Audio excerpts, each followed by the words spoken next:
everybody, welcome on in. How's it going? I hope you all are doing well. How's it going? Hey Koi, hey Luna. I know we got another in here. Valamia. There we go. Hi guys, welcome in. Let me get right here. Get a little closer. Hello, hello. And let's drag ourselves down into the proper portal for chatting. Look at the scene we got today. Oh, beautiful. It's a beautiful scene. Okay, but we need to properly get this started.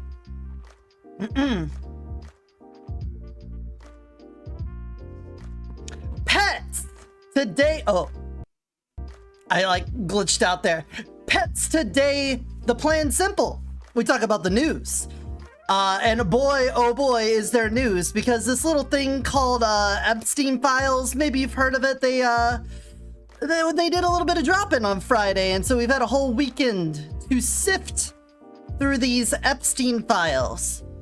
Now, before we get into the meaty, juicy stuff, there's a couple of other stories I want to touch on quickly, because I think the majority of today is going to be spent talking about the Epstein files. So I've already downed 2 mugs of coffee.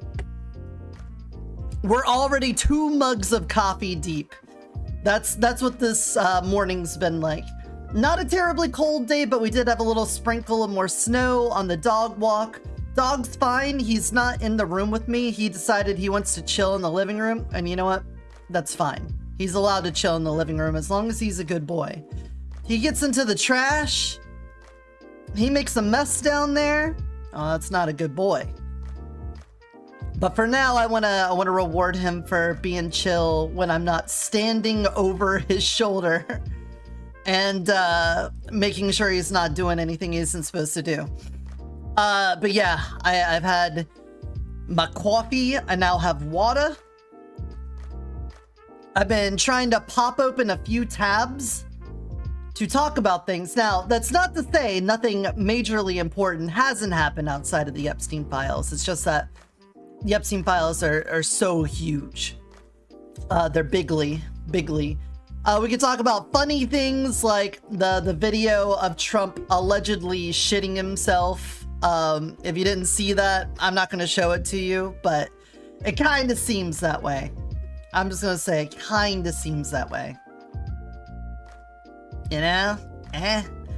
But, let's talk first about the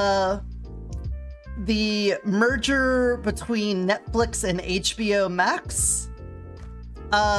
You know, there's ongoing problems in the media landscape where these media giants are all trying to merge together and become, the only way to put it's like a monopoly.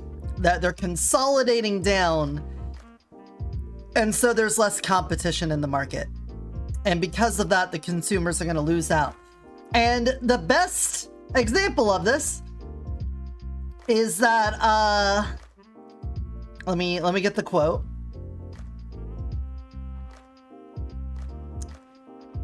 Coming from Ars Technica.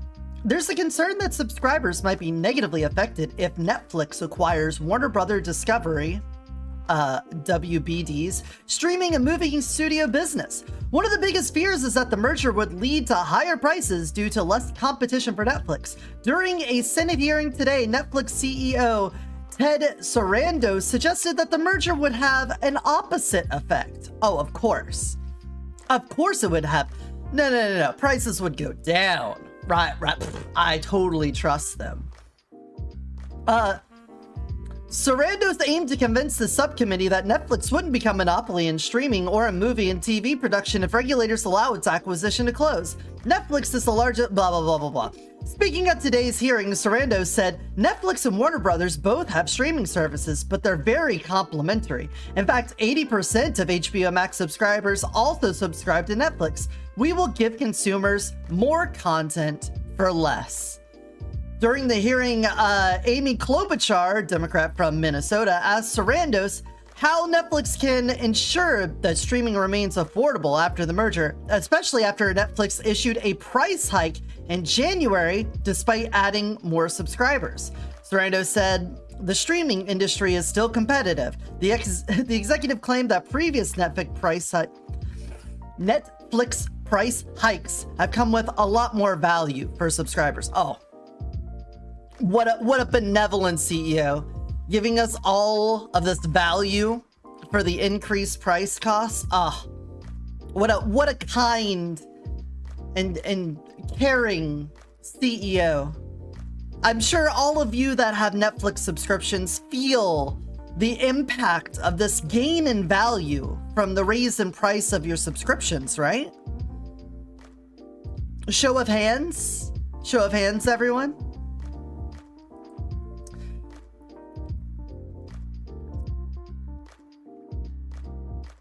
We are a one-click cancel, so if the consumer says, that's too much for what I'm getting, they can cancel with one click, Sorrento said.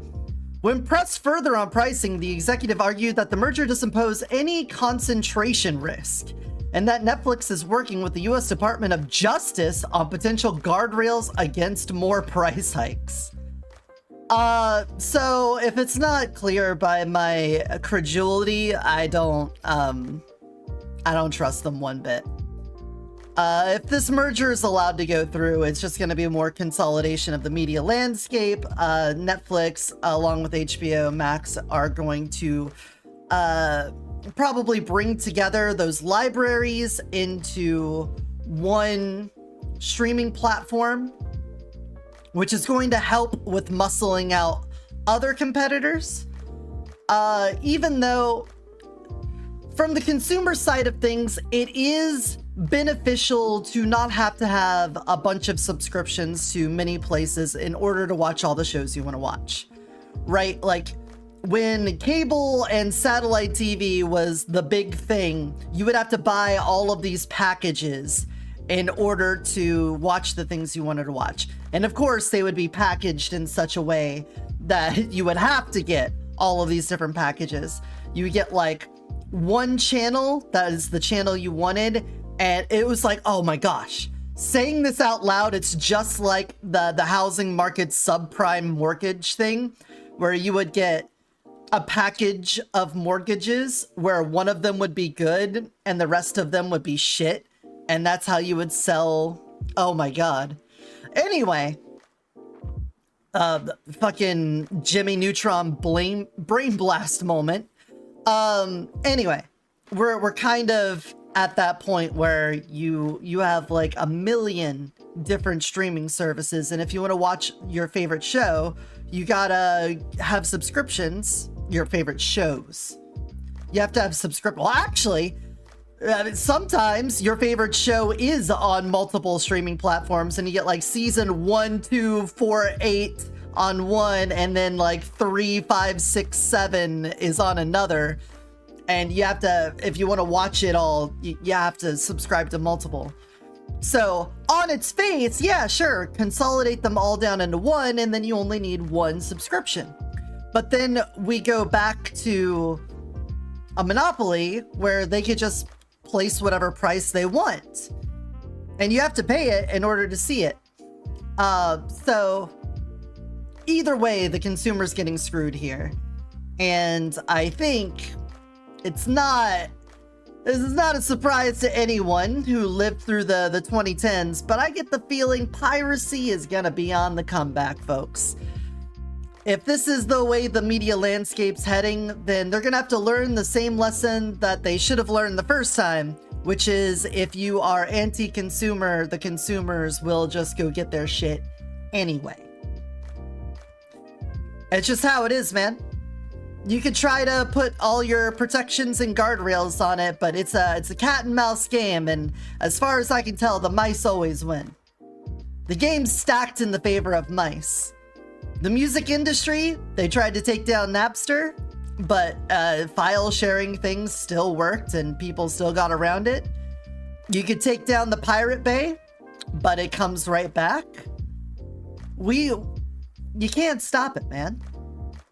The best thing you could do is do what Steam does and just provide the best consumer experience to make it more enticing to go the legal way than the piracy way. If you do that, then you got customers for life. But they're greedy, and short-term profits matter more than long-term consumer trust. So they'll have to learn it again. On top of that, it feels like Netflix just burns through their money by trying to finance shows, and then after like a season or two, rush them into crashing it into the ground. I'm not sure what's up with that. I don't know why that's their game plan, but that seems to be it. Okay. This one.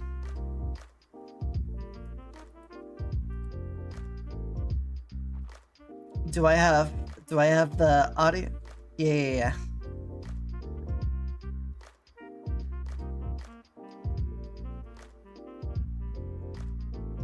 Is that... I'm trying to get the video for this story to pop up, because this is based off of what the president says, and I want to make sure...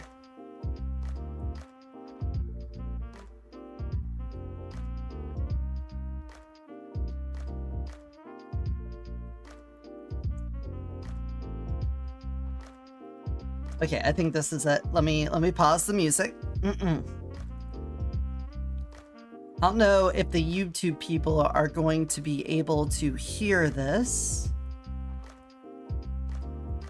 because I think I separated out the audio from Firefox into the music stuff.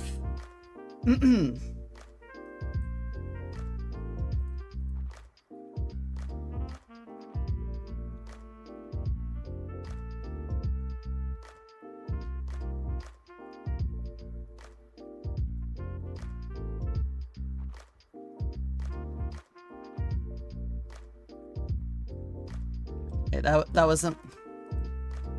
That had nothing to do with this story. That literally nothing to do with this story.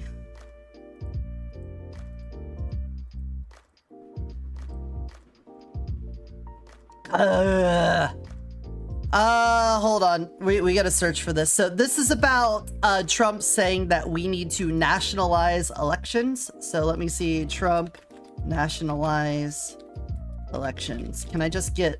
I just want you to hear directly from him. There we go. CBS. Let's see if you get...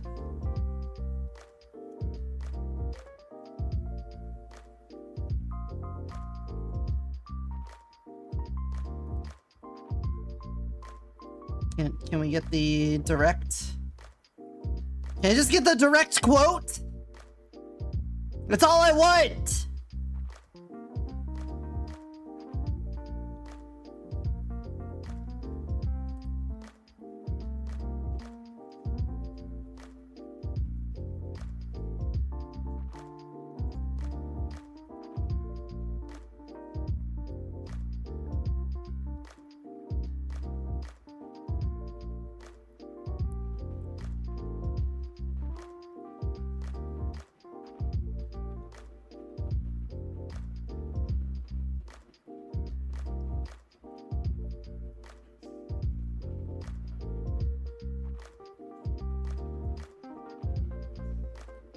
Okay.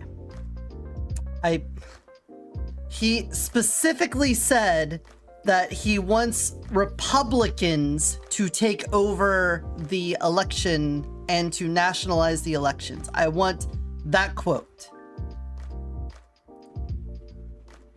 Can...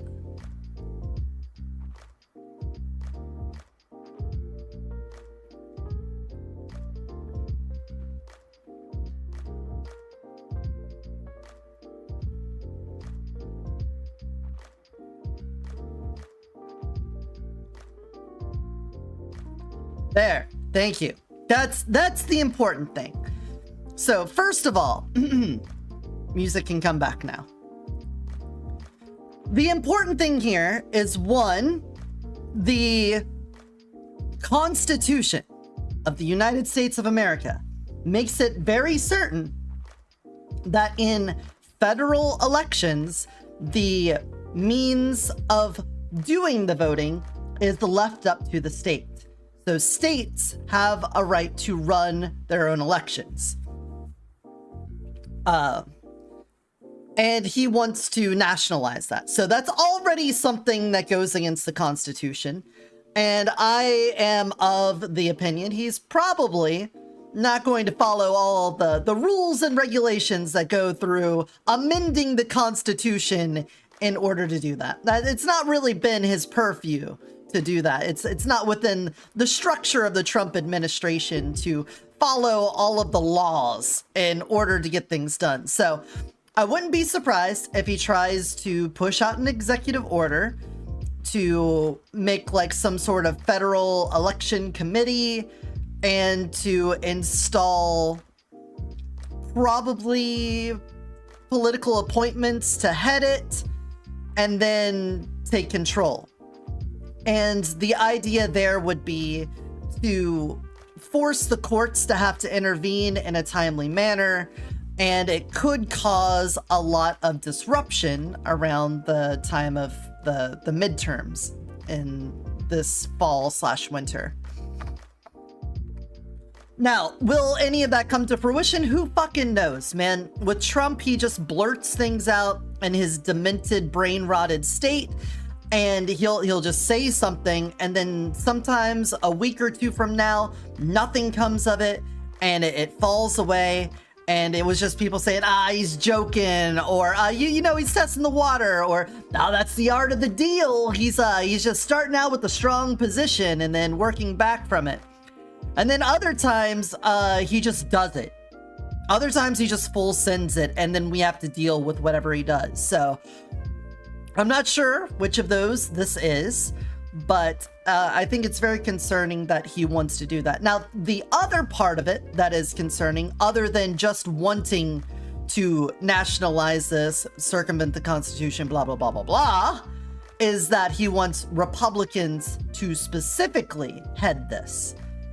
He didn't even try to be subtle and say, we'll have a bipartisan committee come together and come and make the rules, and the bureaucracy will work together to make sure that vote. No, he just wants Republicans to take over it. So obviously the bias is there. And since the Republican ticket has been very strong on voter security between voter ID laws and being, what would be the most good faith way of putting it? Skeptical of the reliability of mail-in ballots and electronic systems, since Republicans have been running on that ticket for years now. I think that would resonate really well with their voting base. So the people that already like Trump are obviously going to love this idea. Being able to control the elections of Democrat states through the federal government means that they're going to be able to exert power over otherwise blue regions and interfere in their elections. So that's obviously terrible. And I don't know what you do about that if he's at all successful. Because like one of the last bastions of hope for returning control of the republic to the people are going to be these midterms, where we could hopefully get a majority of Democrats in both the House and the Senate in order to do any sort of impeachments, oh, thank you. Thank you for the moisturizer. Oh, I caught it. Oh, I dropped it. Hey, Reaping. Hey, Itsuka. Because if this midterm election does not produce that result of a majority, let alone super majority of House and Senate Democrats, even independents, just non-MAGA with enough spine to stand up to Trump and his admin in order to get some impeachments done, then we have to ride out the next 3 years of this Trump admin just systematically destroying every branch of the government, every norm, every law, and every right. That's just going to be how it is. And then we have to hope that after enduring that, we still have a country and that the next administration will be able to start undoing that work the best they can. So, considering the importance of this midterm, I would urge all of you to make sure that you are registered to vote. Even if you're not American, please go out and vote, because on the world stage, we also need to have people in power across the globe that are willing to stand up to Trump. Yes, obviously, Americans need to do our part. Yeah, people within the United States definitely need to do their fair share. But I'm saying that you will help in stopping this problem by installing people within your government that have spines and stand up to this regime. Please. Please do. At this point, yeah, they could be whatever your version of left or right are, but as long as they are hostile to the Trump administration in some way, that would probably be best for the world. I'm not going to say that's 100% guaranteed to be the right choice, because there's probably a lot of people that hate Trump not because of his policies, but because he has the power that they want. And so just being hostile to him probably isn't the surefire way of helping out, but just keep that in mind. This was such an outlandish remark that it is getting a bit of pushback from even some Republicans, even though Trump is saying they should have power. A recent frequent voice of sensibility, Rand Paul, has been speaking out. Say what you want about the guy, but he's always been a pretty principled person. You may not agree with him, but I would absolutely fight you on the idea of him being a grifter. I think he sticks to his guns, and I can at least respect that. Though there's been many times where he's been licking the boot, and I don't respect that. But he's one of the people that talked about this, how it's not in the Constitution. You should not nationalize voting. And he's asking that other Republicans take a stand against that. And I do think you should be concerned with similar, let's tie this into the Netflix thing. You should be concerned with any amount of consolidation. When powerful entities come together, it does not very often turn out in the favor of little people.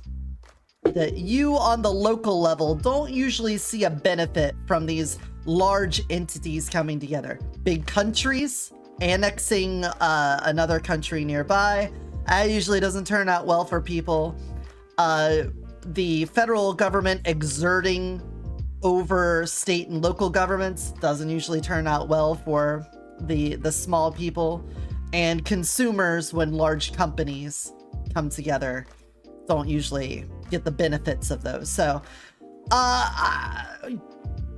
again, keep an eye out. We're going to have to see if this is like some sort of threat, if this is him just spitballing something in his demented state, or if there's like actual teeth behind this and he's going to try to do some sort of national election committee and staff it full of his cronies.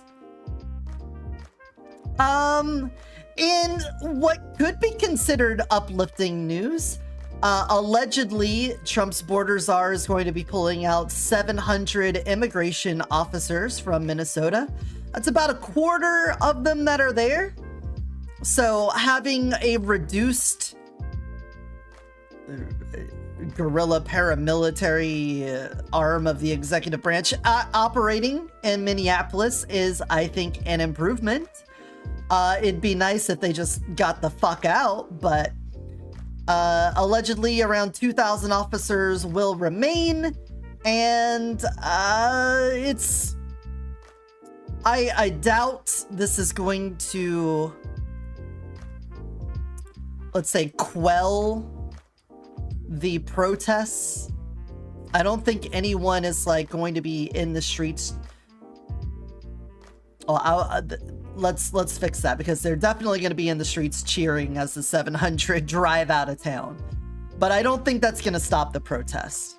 I think even if you have 100 ICE officers going on raids throughout the city, there's still going to be people following them, documenting them, protesting, and even interfering.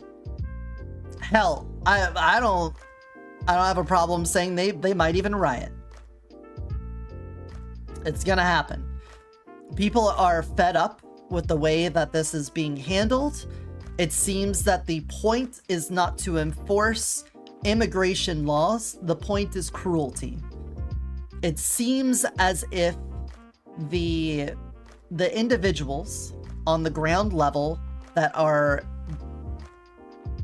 performing these raids have no regard for safety and security. This is just about inflicting as much harm on people as possible.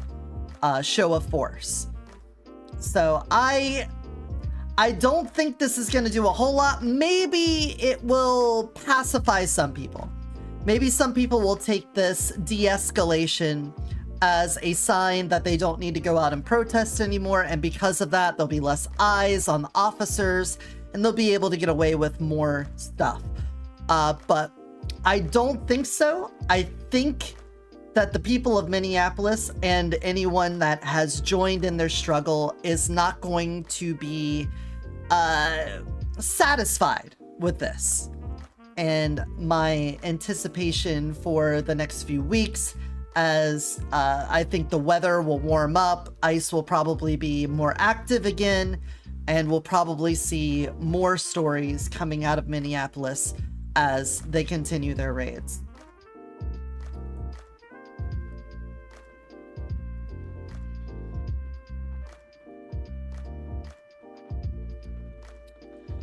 All right. We've beaten around the bush. It's now time to talk about the Epstein files. There's a lot to go on here. Drink a little water. We've got a few things that need to precede the rest of the stories here. The first one being that the thousands of documents that were dropped this weekend, or just before the weekend, the FBI had to go back through and take down and put back up because these dipshits left it so that victims were identifiable. Sometimes full names showing up in there, sometimes their pictures showing up in there. And you have to remember, the whole reason these files were being dropped in the first place is that in December, a bill was passed called the Epstein Transparency Act. Excuse me, I believe that was the name of it. And part of that bill required them to redact only and all of the victims.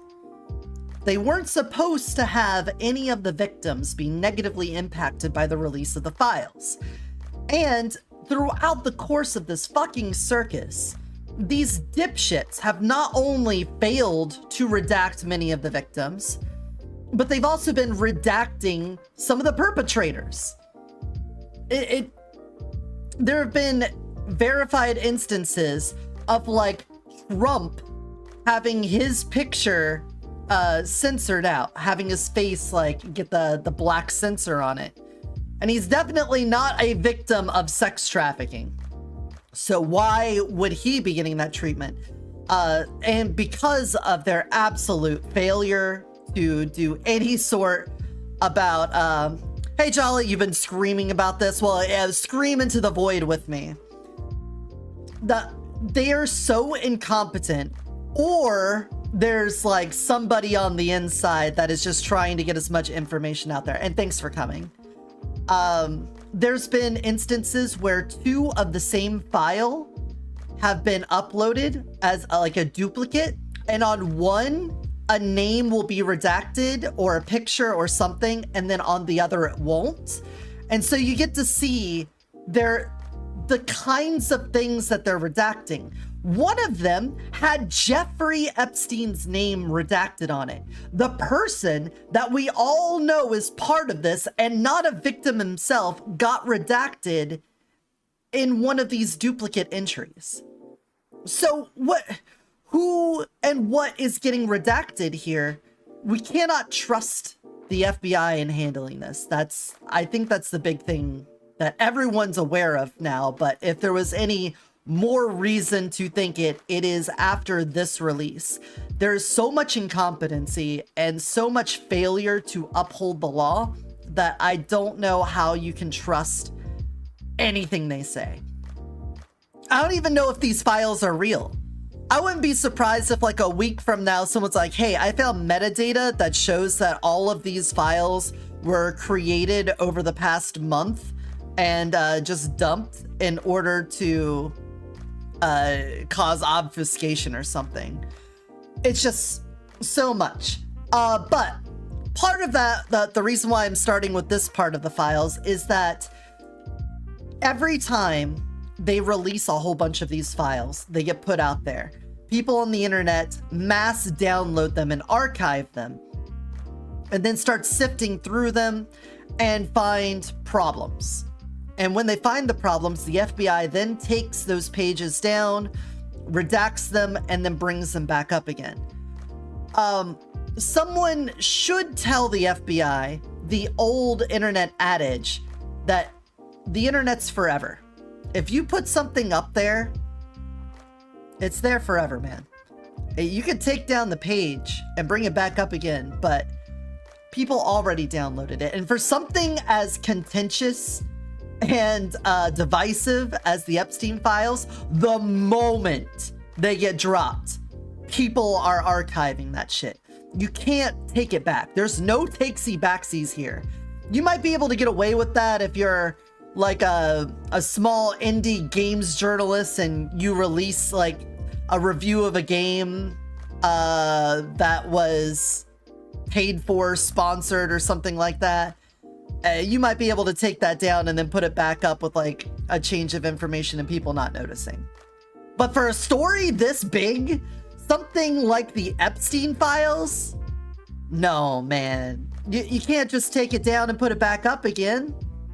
Let alone these dipshits don't even know how to redact things in a PDF file. So I started with that because there's already been so many instances of victims having their identities published and abusers being redacted. It's disgusting. So anything in these documents, keep an eye out for. Anything that you see that seems to expose somebody, be prepared to find out that the FBI took it down and then put it back up again. So let's start with one of the more silly things, I would guess, is that in the files, yeah, they're still easy to unredact because they don't know what the fuck they're doing. So, a December 2013 automated email to Epstein from Xbox Live informed him that he was banned from the service due to harassment, threats, or abuse of other players.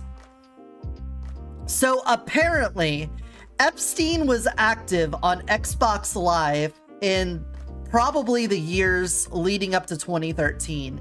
And he was a fucking shit-talking troll.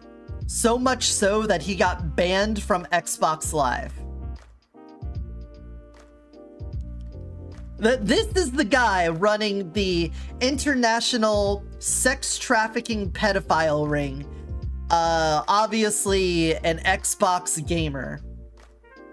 Could you name a more? It's like a horribly written TV show. Like, oh man, this guy's cliche as fuck. You're telling me that the evildoer was also a toxic video gamer? Unbelievable. Even more interesting was Epstein's use of 4chan, the infamous anonymous internet forum. In May 2017, Epstein sent his last known girlfriend, Karyna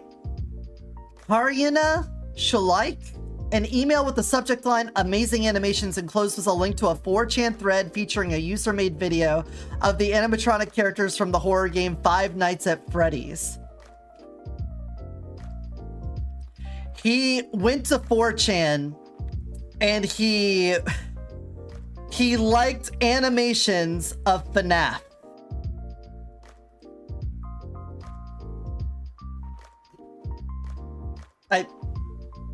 What do you say to that?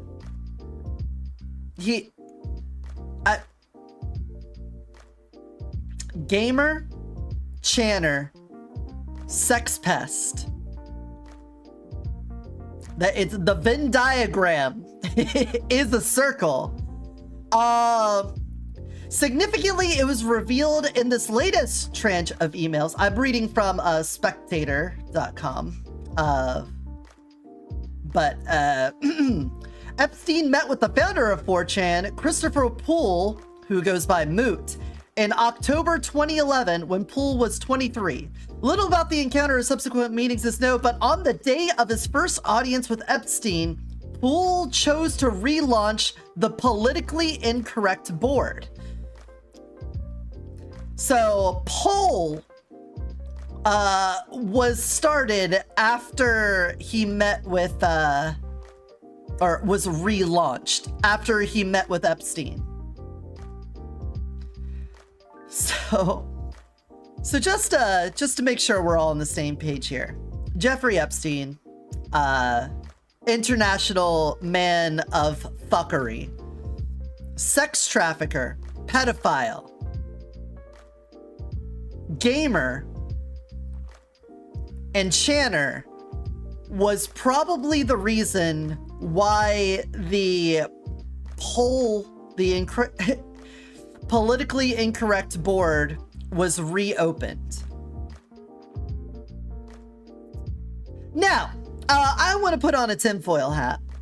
Knowing that a lot of the other things that have surfaced in these files, I believe that Jeffrey Epstein knew what he was doing as far as it's concerned with inciting the culture war.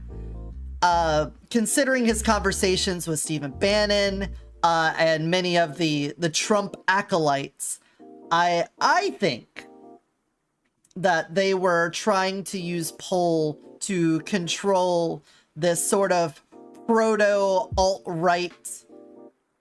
Well, I guess at that point, it is just the alt-right through 4chan.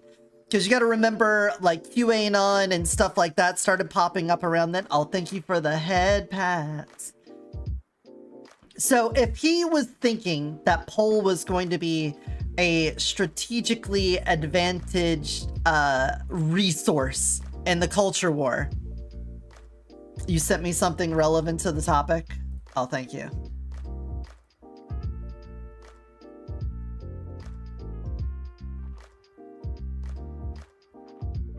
The fact that Poll was an Epstein-led psyop is proof that the powerful were afraid that furries could topple aristocracy. I mean, you can look at Poll.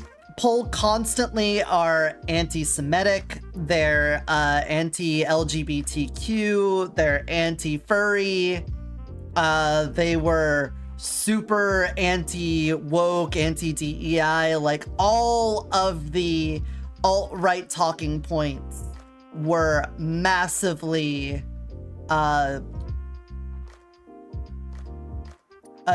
would say Poll was influential in that. You also had things like, go back in time, remember when 4chan trolled people about the OK symbol, saying it was about white power? I mean, they do a lot of false flag sort of, let's call them pranks. I would definitely say it's something more malicious than a prank, but let's just say 4chan social pranks. Before Poll, and before the alleged Epstein interactions in 2011, there was plenty of times where B would do social things. Or I guess 4chan in general, it didn't have to be B.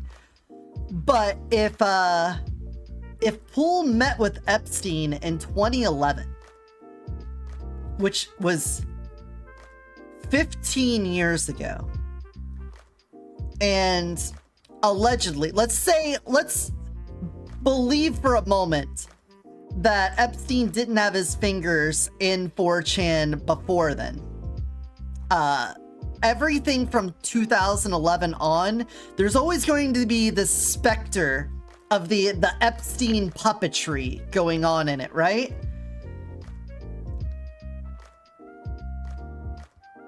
I mean, that's the only way I could read this, is the coincidence is too much.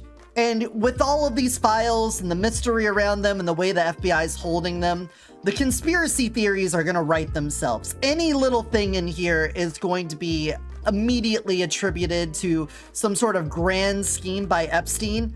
And I can't really fault them. You know, it seems like there's been a massive cover-up. Epstein, I mean, every day we find out more about this creep. It seems like he was killed to keep him quiet. Just everything about this seems absolutely fucked. And considering that, we had Moot meet with him, and then the same day, Poll gets relaunched on 4chan. Kinda just seems like it's too convenient. So, Now here's one for you all to make sure you're not being misinformed on, because I was misinformed on this and I started to spread rumors that weren't true. So let me stop you all from getting giddy about something. One of the stories going around on Blue Sky and Twitter was that J.K. Rowling was implicated in the Epstein files. Sadly, doesn't seem to be true.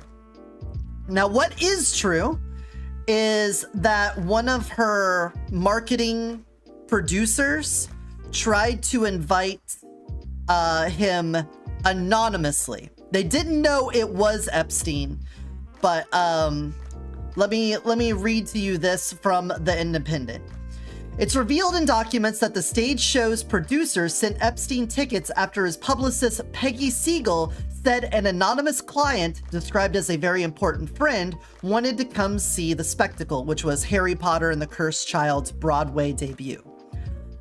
Colin Callender, the boss of the theater production company Playground Entertainment, said he would get the unnamed friend into the event, but told Deadline he was never made aware of Epstein's identity.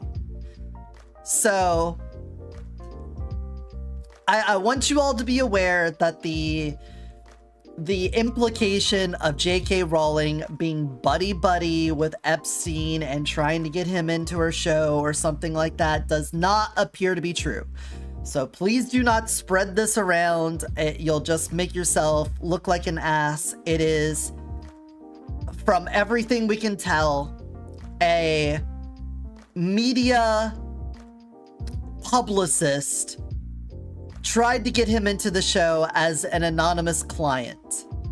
The people of the show didn't know exactly who it was, allegedly. Now, if more information comes out and we learn that they did know who it was, then we can make those claims. But for right now, it doesn't seem like they were intentionally inviting Jeffrey Epstein to come to the show. So I wanted to throw that out there. But now, I'm pausing the music because I have something very important to remind you of. Let's take a trip down memory lane to 4 months ago. You all remember 4 months ago? Probably feels like a decade. There was this flash pan when we were talking about the Epstein files back in September, and we had Kash Patel, FBI director, dropped in front of a Senate hearing to ask him about the Epstein files. And I want to direct your attention to this question and this answer.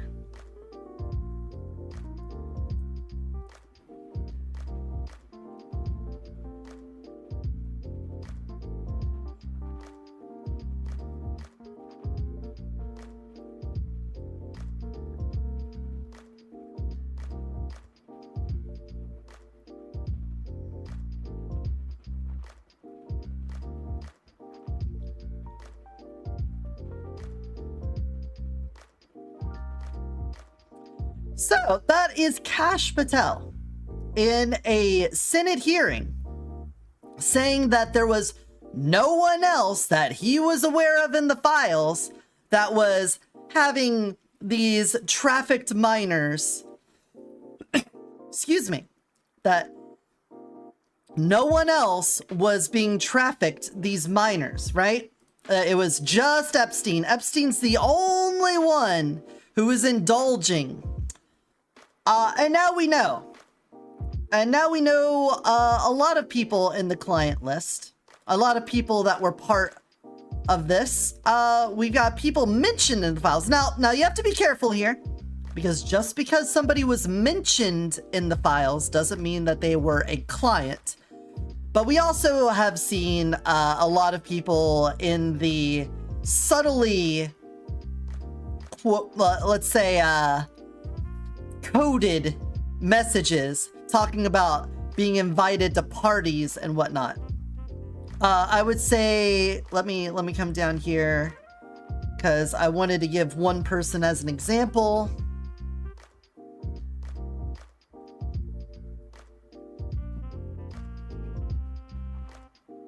Oh, they're not even listed, so that kind of makes it more apparent.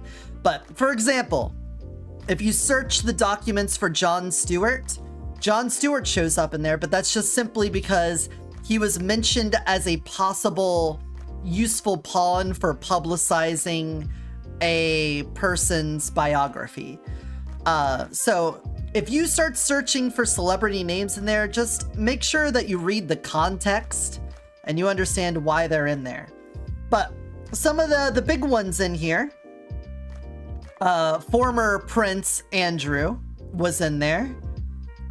He denied it happened, but among correspondences and an invitation for Epstein to dine at Buckingham Palace, Epstein's offer to introduce him to a 26-year-old Russian woman, and photos that appear to show him kneeling over an unidentified woman laying on the floor.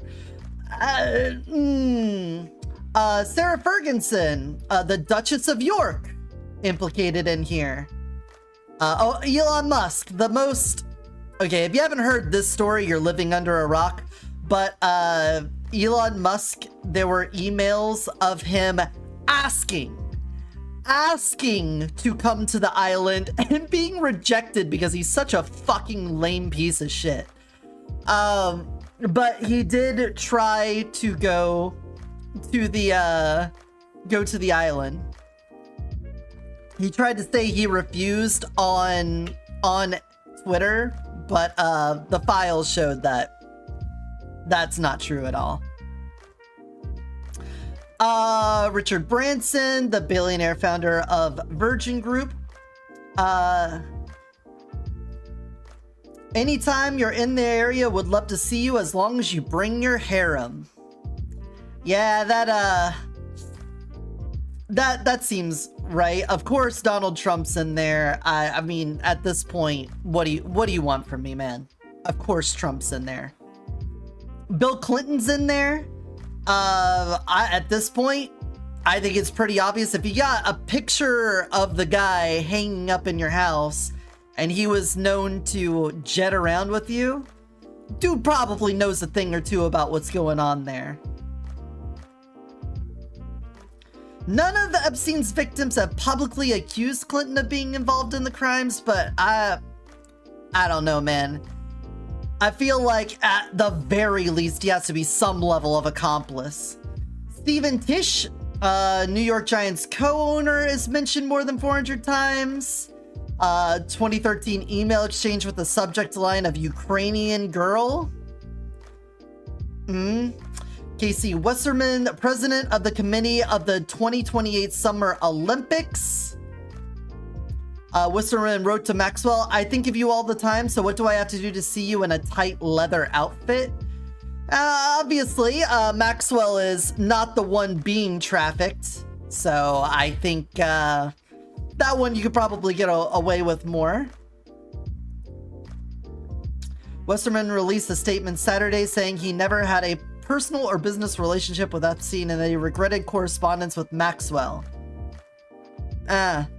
Whatever. I think anyone involved with them is suspicious and at the very least should be investigated.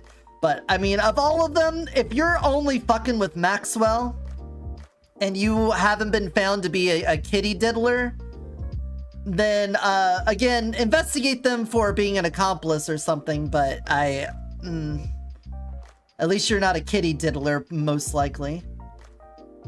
Former Israeli Prime Minister and his wife turn up frequently in the documents. Ehud Barak. Among the correspondence are plans for a 2017 stay at the New York residence. Barak has acknowledged regularly visiting Epstein on his trips to New York and flying on his private plane. Yeah, on the Pedo Express. Clinton's former Secretary of the Treasury, one-time president of Harvard University, called his interactions with Epstein a major error of judgment. I'm sure it was a major error of judgment. Howard Lutnick, the Commerce Secretary under Trump. Emails show Lutnick and his wife accepted an invitation to his island in December 2012, which was after his first conviction.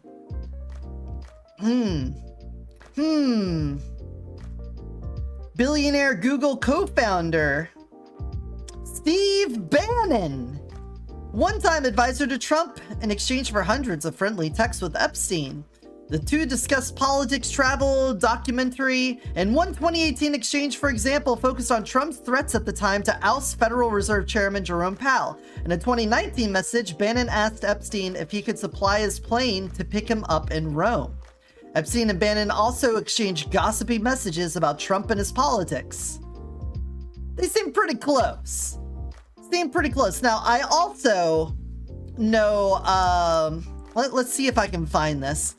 Epstein talks about trans women. Because I think he was doing this with Bannon.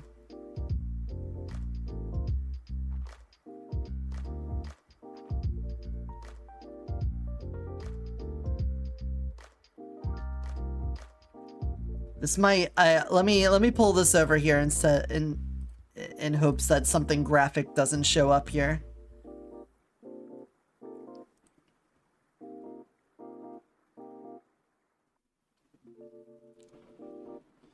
Sorry, I should have had this one ready to go, but I just remembered seeing this on Twitter.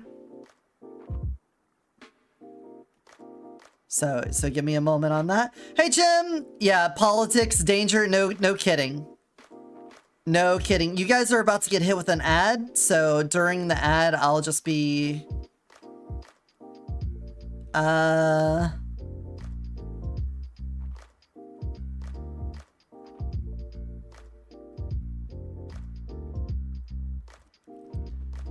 Let me open image in new tab.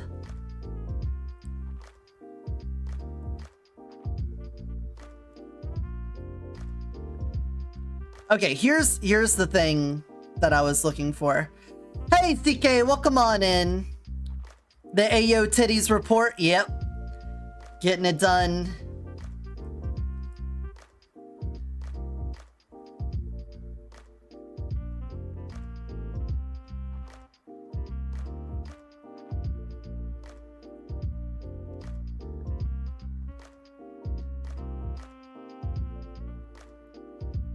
So I'm reading from a TERF website right now, so I'm I'm just trying to get the emails because this is being immediately latched onto. Whoa, Jim! Thank you for the resub! I don't know why my alert didn't kick in. For some reason, the API for Stream Elements or... Yeah, I'm guessing Stream Elements kicked in, but... Where's the rest of it? StreamerBot?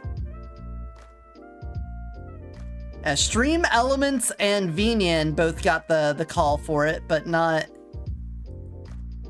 StreamerBot? My alerts are on. Hold on. Actions. Resub.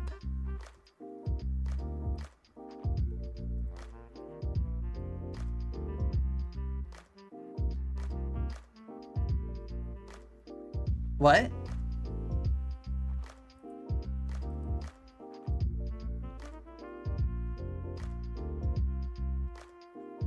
That should be what happens.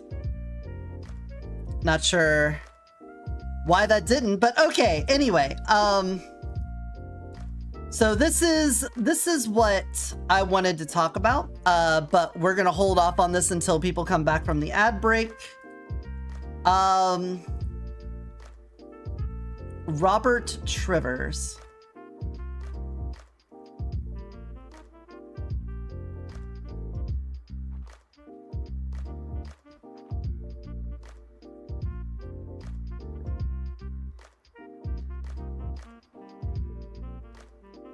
Ugh, reading this is fucked. So lots of powerful people. Steve Bannon, obviously a piece of shit, very tied to Breitbart News. If any of you are familiar with Breitbart, right-wing rag, untrustworthy in almost every way. But we also have a lot of other people implicated here. Woody Allen, a filmmaker, was very close to Epstein.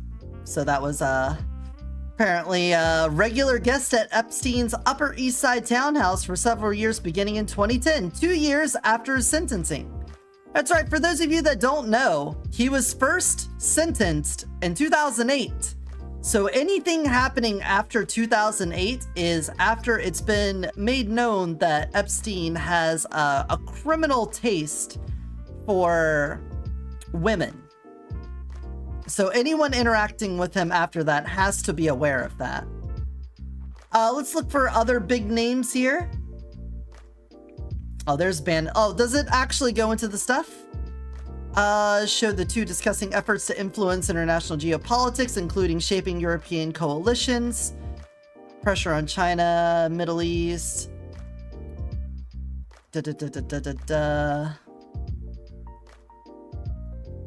Nah, I was hoping it would show. I think they talked about,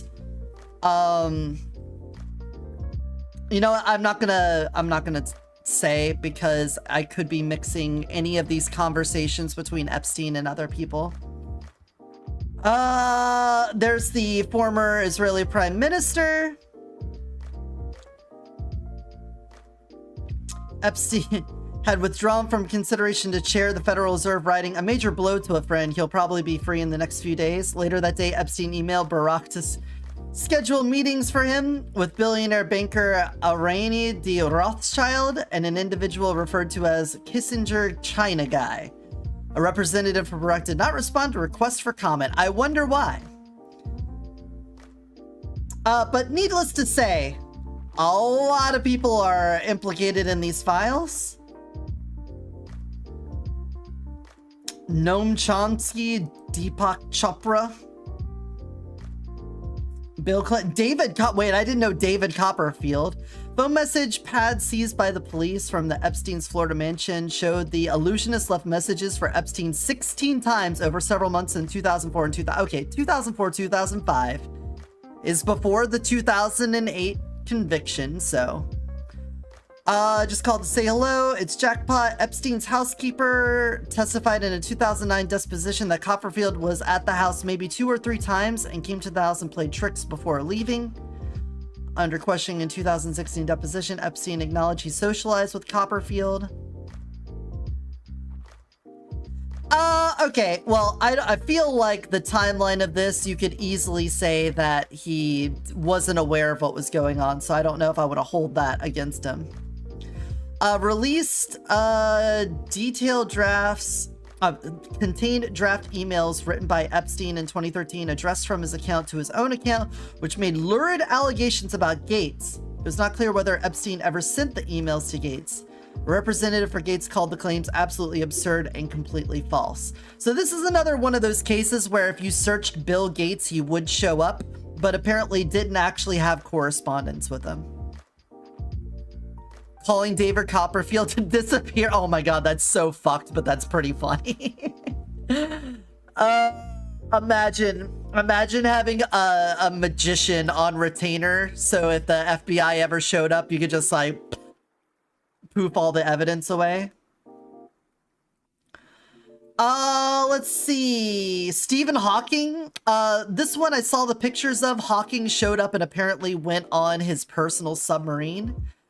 A lawsuit with Ghislaine Maxwell, close associate. The document showed unsteal 70 names, talking about without any evidence or allegations of misconduct.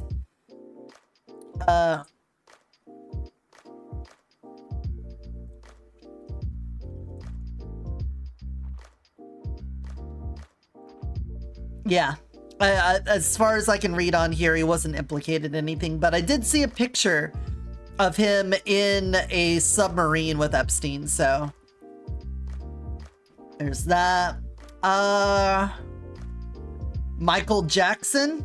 Undated photographs released in 2025 showed the singer posing with Epstein, including one in front of a painting of a nude woman. Another photograph showed Jackson with Bill Clinton and Diana Ross, but that's about it. As far as I know, he didn't go to Pedo Island or anything. I'm not sure where I stand on Michael Jackson. He's a contentious individual. He's been implicated in his own pedophile allegations and whatnot, so it's hard to defend him if he's been part of the Epstein files, but knowing that's the extent of it, I don't think that should carry a lot of weight, you know?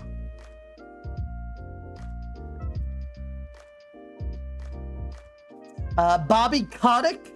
Epstein invited Kotick to events with the girls and was part of the conversation to add microtransactions to Call of Duty.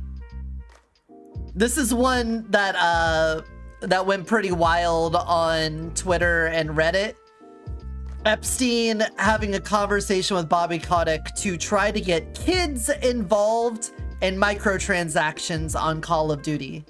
Specifically, the context of the message was trying to get children involved in the economy, I believe is the way they worded it, which is just disgusting.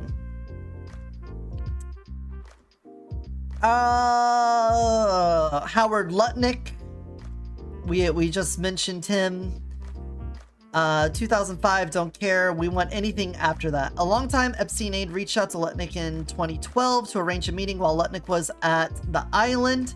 Lutnick, accompanied by his wife and their 4 children, agreed to a lunch on December 23rd.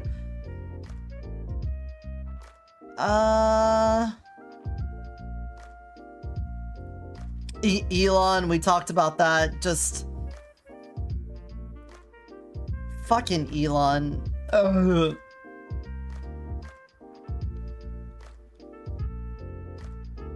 I'm trying to see if there's names. Oh, Dr. Oz.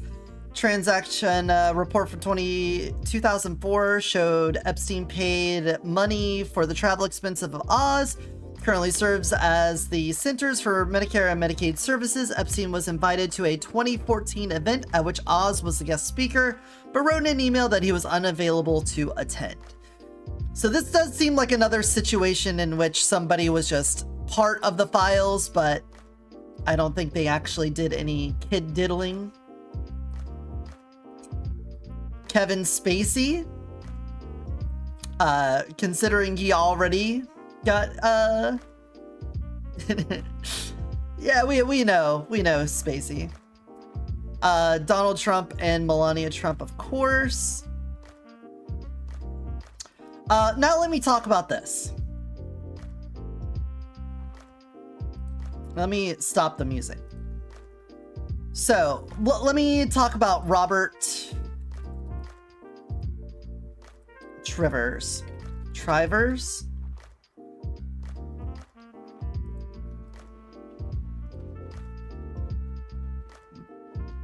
Evolutionary biologist and sociobiologist.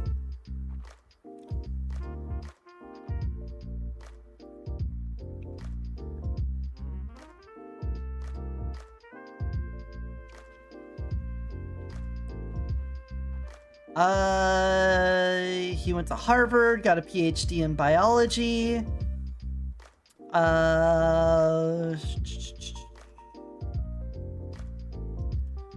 Social evolution. Okay. Trivers accepted $40,000 from a notorious sex offender Jeffrey Epstein. Trivers made remarks indicating his support for Epstein to Reuters in 2015, even after his conviction, minimizing Epstein's crimes and defending his reputation.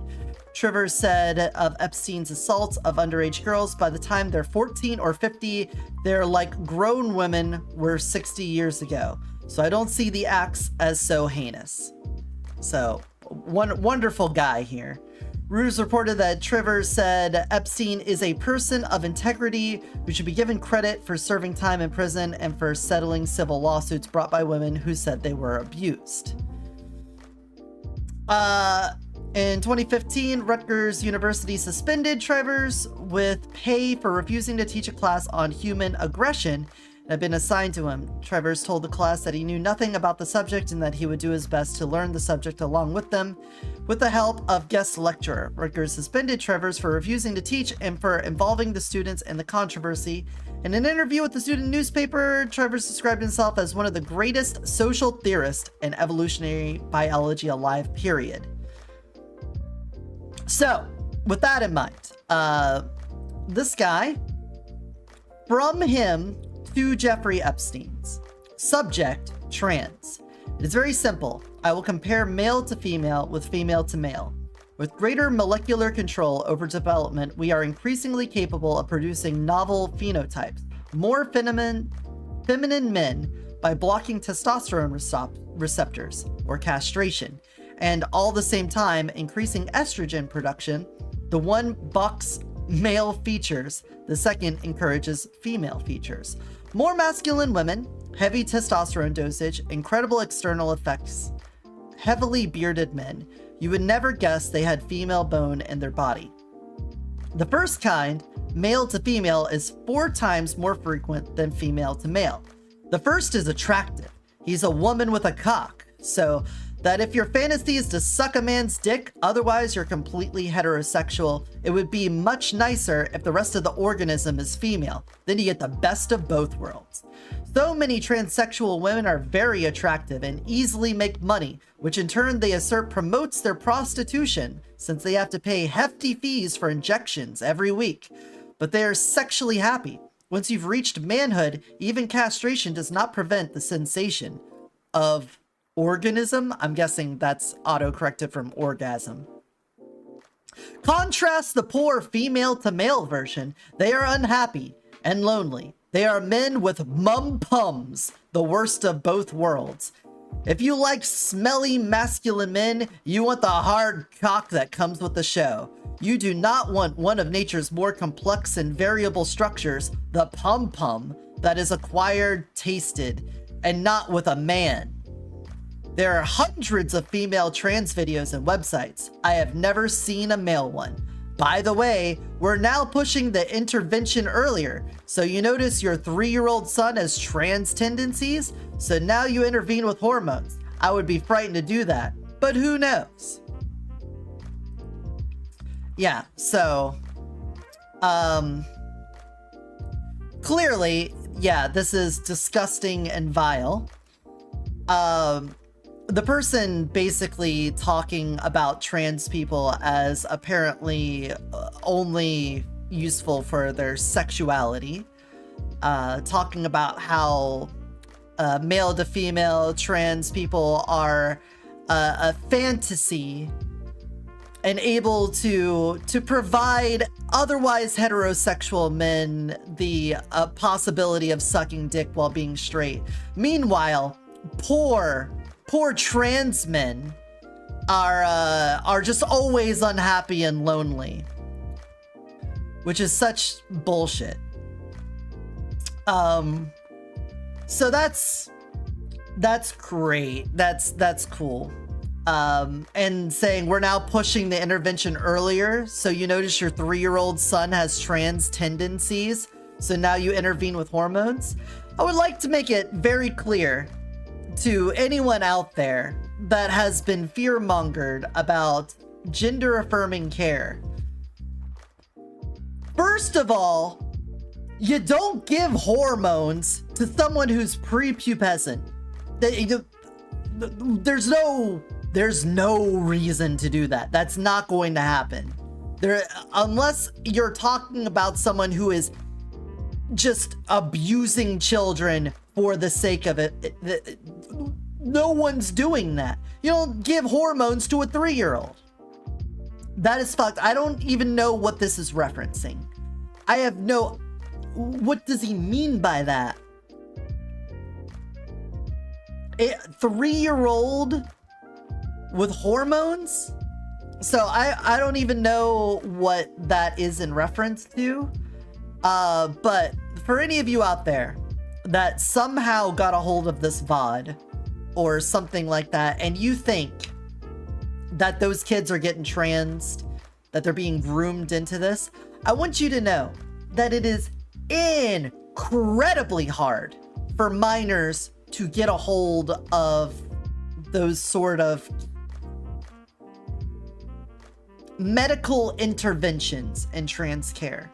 Usually, when you're talking about minors getting gender-affirming care, you're talking about a change of pronouns, being able to wear clothing that is more stereotypically aligned with the target gender, maybe haircuts and things like that.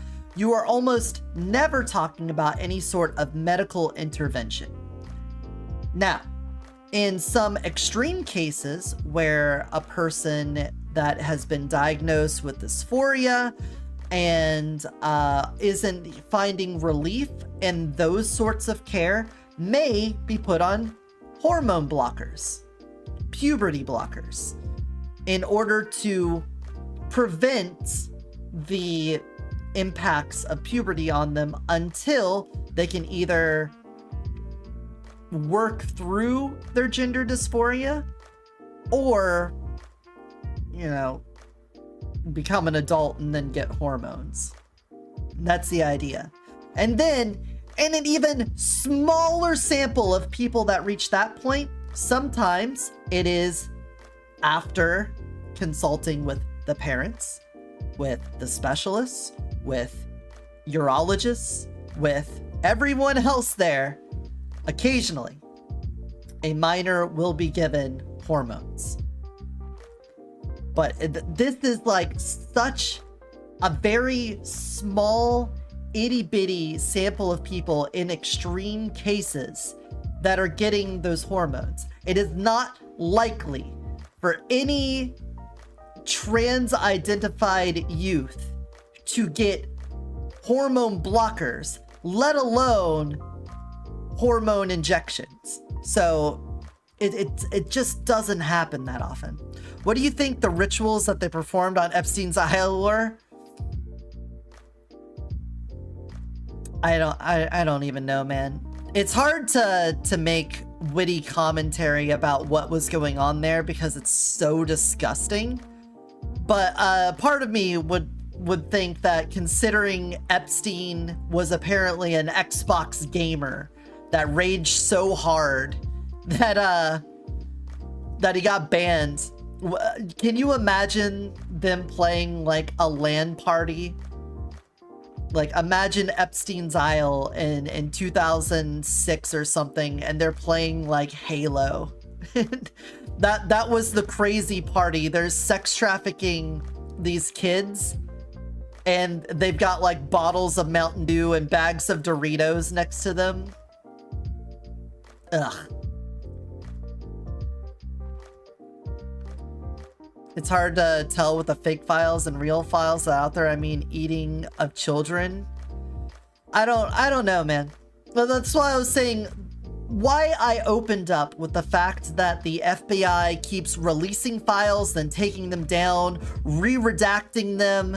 The whole thing is untrustworthy, which is probably part of the plan. You know, they could release 10,000 files and have all of them be 100% true, and there would still be shadows of doubt cast over them because of the way this has been handled. You know, it seems part of the plan to have the incompetency built into this. So it's disgusting. But the reason why I brought up the thing with the trans conversation is that a lot of people are latching onto this and trying to say in some way that Jeffrey Epstein motivated the modern trans care in some way, since he was involved with this individual that was in some way influential in trans care. But I'm not seeing it. That's the only thing I've read about it. Maybe there's more to the story, but that was getting shared around a lot. And to me, that just reads, as Jolly said, as a chaser. It sounds like somebody that is sexually attracted to trans women, and they're kind of trying to find justification for it. And if you are somebody that provides trans care and you're a chaser, that sounds like fucking lawsuit city. And I will say it right now, in no uncertain terms, that if children were groomed into being trans, hold those people fucking liable, bury them under a prison. You should not wish that on anybody. And I don't think that is controversial to say. If you provide medical treatment for somebody that does not need it, that is abuse.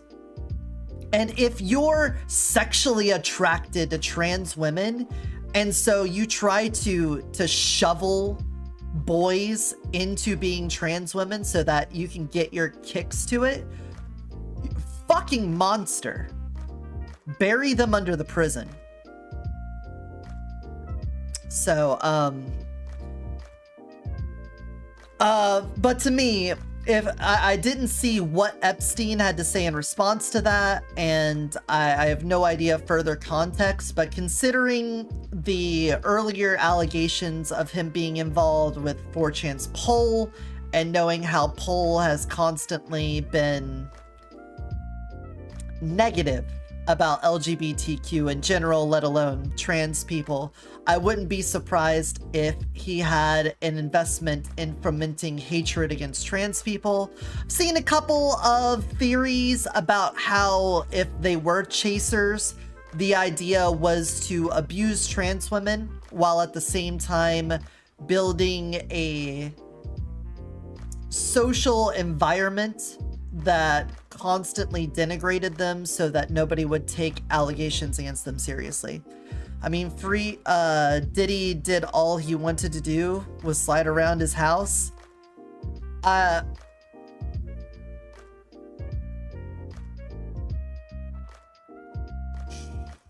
think Diddy did more than that. But I would want to see more. I mean, I don't want to see more, but I would want to see more before arriving at a solid conclusion on this. But I want to make you all... I can't make you, but...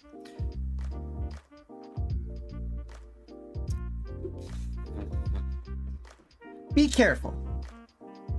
there are a lot of contentious things to find in these files. There are a lot of names, there are a lot of dates, there are alleged people that are scouts, there are people that were trafficked into this lifestyle and then made to be enforcers of it. And I don't know the extent to who should be implicated here. The wheels of justice turn very slowly for good reason. We should want there to be court cases for these. I don't personally trust this administration with it, let alone this current FBI, considering how much they're fumbling it right now. So I don't know when we'll get that justice. And as long as we have these files, there's things we can sift through and try to piece together the narrative. But try not to jump on the witch burning bandwagon. There are people that are going to be named that... Oh my god, I picked a scab and now I'm bleeding out. Ugh. You know, just be careful. It would be easy for a lot of innocent people to get wrapped up in this. A lot of people who were innocent, who were dragged into it. For all we know, there's blackmail. That someone who was innocent was brought to the island and then blackmailed and then forced to participate in this and then to help cover it up, or else, you know, having their life ruined. It could be any number of things. It seems like the roots go deep. Do not lose your thirst for justice. Keep your thirst for justice. You should. And we should demand more. I think at this point, it's very clear that there's a lot more information and they're still not releasing it. We're not getting any justice here. I don't think we are getting it anytime soon. As long as Donald Trump is in office and Kash Patel is the FBI director, it is very clear that we are not going to get the truthful, honest investigation into the matter. The Don is looking for any and every cash grab. If there was blackmail on elites in the files, his cronies are working that angle to enrich the Don. I mean, I kind of have to agree, but there's a reason why in here.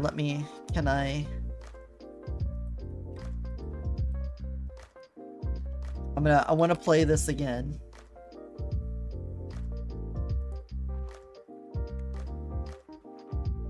Just as a reminder, what I started this Epstein block with.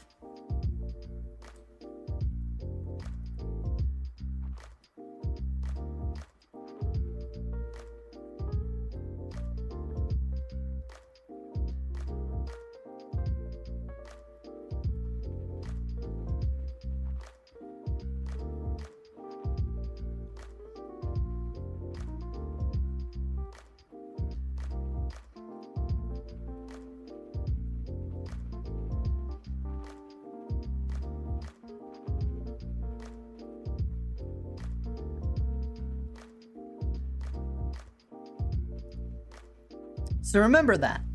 Remember, that's what Kash Patel said 4 months ago.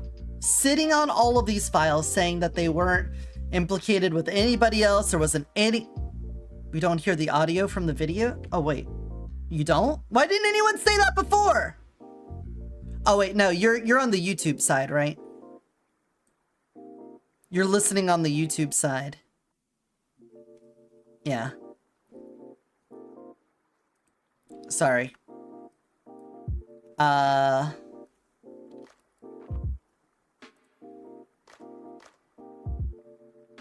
Let me, just for a moment, replay that, and, here, I'll fix it up for the YouTube side. Just for this, though. 2001-ish. And then when the Trump administration courageously reopened it. Ask you out of time. You've seen most of the files. Who, if anyone, did Epstein traffic? You're hearing this now? You're telling me now for the first time. You're hearing this, right? Now that I put it on there?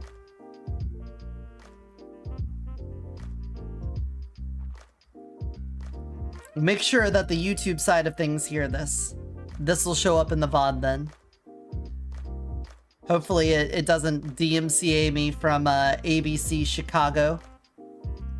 Yeah? Okay. Anyone, did Epstein traffic these young And then when the time? You've seen most of the files. Who, if anyone, did Epstein traffic these young women to besides himself? himself, there is no credible information. None. If there were, I would bring the case yesterday that he trafficked to other individuals. And the information we have, again, is limited. So the answer is no one? For the information that we have. In the files? In the case file. Okay. Now, President... Remember that. Remember, this is what was said in September of last year, 4 months ago. This is what Kash Patel said in front of a Senate hearing. Was that nobody else was implicated in the files. Nobody. And that if they were, he would bring the case against them yesterday. So if you're wondering if we're gonna see justice, I think that's a good sign of where we're going, right? That if we find somebody that is explicitly committing sexual acts with trafficked minors on Epstein's Island, we're not going to see any of the justice fall on them. It's clear that Kash Patel, at the very least, is covering for people in the files, because mere months later, we have all of these files spill out, and there are people that are having conversations with Epstein about coming to the island and indulging in his lifestyle and the girls. Either way, I think there is a 0% chance that Epstein ran a child sex trafficking operation with elites that wasn't on the radar of every spy agency in the world. There's no way China, Russia, Israel didn't get their spies in there. Yeah. From what I understand, well, I mean, we already said that the previous Israeli prime minister is implicated in them. So there's that. I know that, was it Poland? Someone stepped down in Poland as part of the Epstein files, and I believe Poland's now opening their own investigation. Let me see, Epstein files, Poland?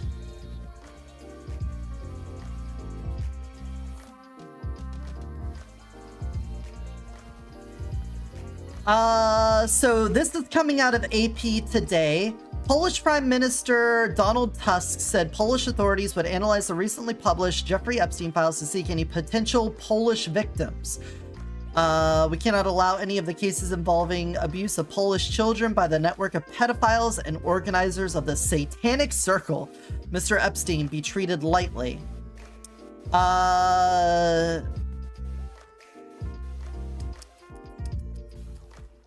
Someone stepped down. Was it Poland? You guys think a bassist would flick their bean with 2 fingers, similar to how they play the bass? Thank you for trying to bring levity to this conversation, but I think you might need to read the room better. Probably a sex joke while we're talking about the Epstein files probably isn't the way to hit it, you know?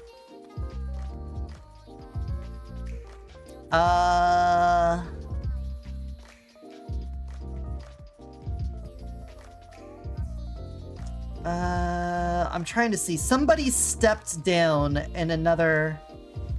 Oh! Tuesday, Latvia and Lithuania also opened up investigations. So Poland, Latvia, and Lithuania.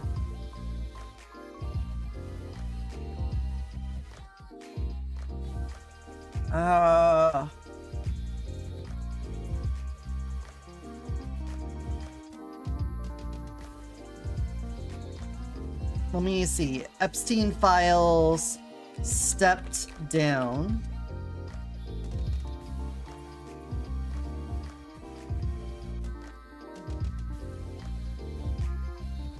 Damn it.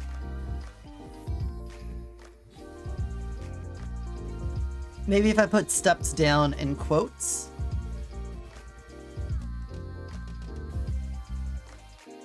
Oh, Slovakia. Okay. Slovakia advisor Leszak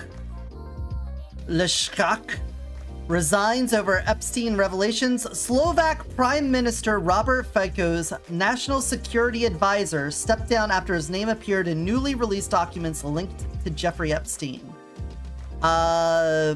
Saturday accepted the resignation of his national security advisor following revelations that he exchanged messages with convicted sex offender Jeffrey Epstein. The messages were included in Friday's release by the U.S. Justice Department. So, it's rippling out across the world.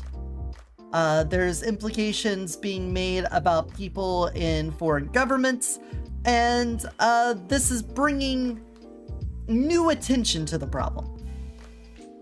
So, while I don't trust the American FBI, and I don't necessarily trust, like, Latvia, Lithuania, and Poland, because I'm sure they have their own corruption problems and whatnot, we could probably get a better approximation of the truth if we have a bunch of independent intelligence communities trying to verify any evidence of wrongdoing of their governments in connection with Epstein.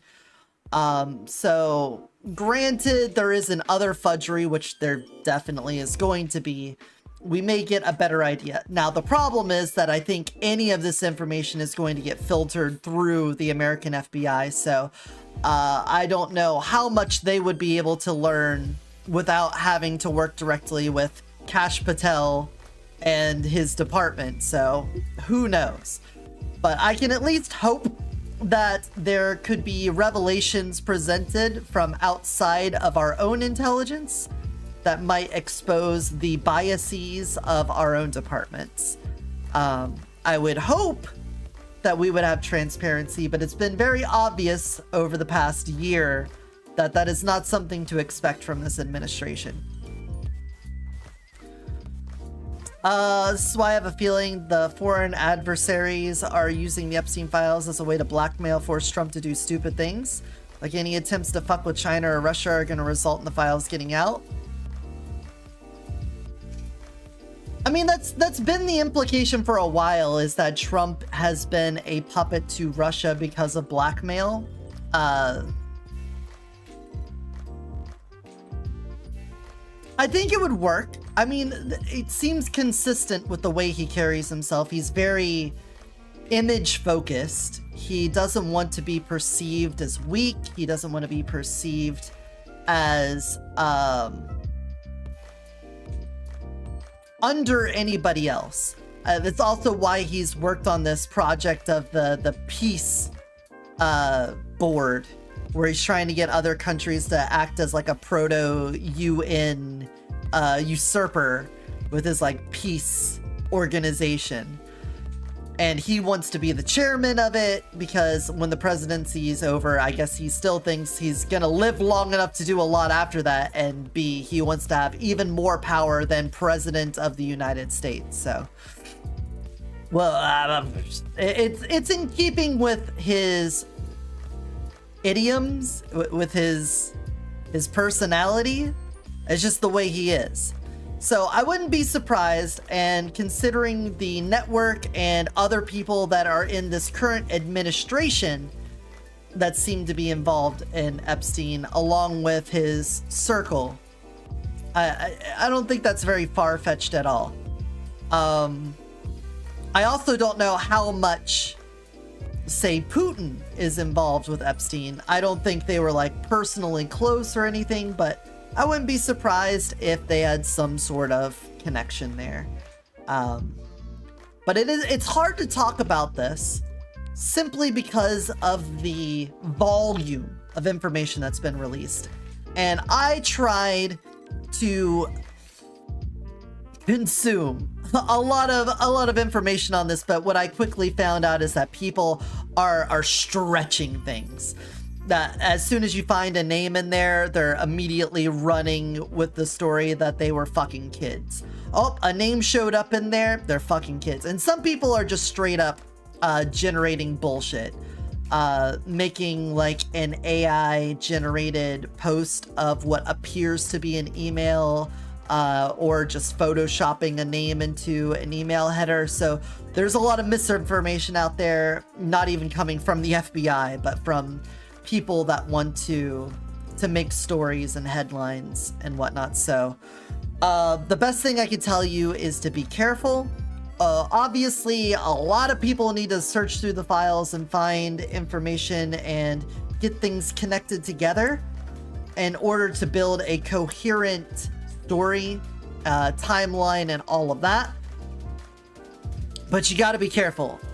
With the advent of AI as well as traditional means of misdirection, there's going to be so many opportunities for people to either get wrapped up in it that had nothing to do with it at all, people that were duped, or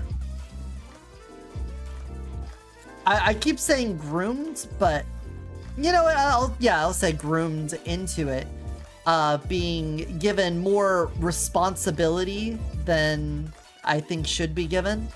Because you gotta imagine that a lot of these women who get sex trafficked get brought into this lifestyle, and it's sort of like a cult where you get people that are probably disconnected from friends and family.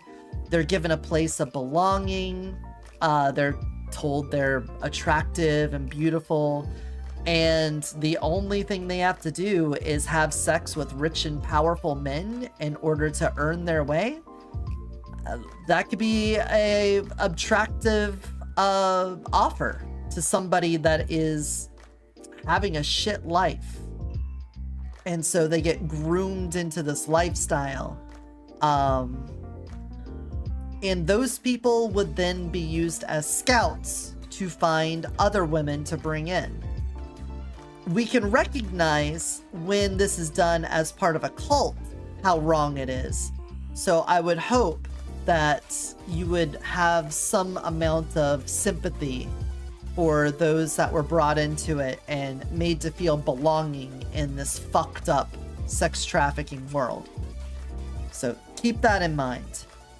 On top of that, yeah, if there's like rich and powerful people that were like, hey, there's this like really crazy guy that throws parties for the elites on his special island, do you want to come along? And then they get dragged there and get blackmailed as part of a pedo ring. I don't necessarily want those people to get maligned because they were duped, and that's fucked up. So curtail your expectations.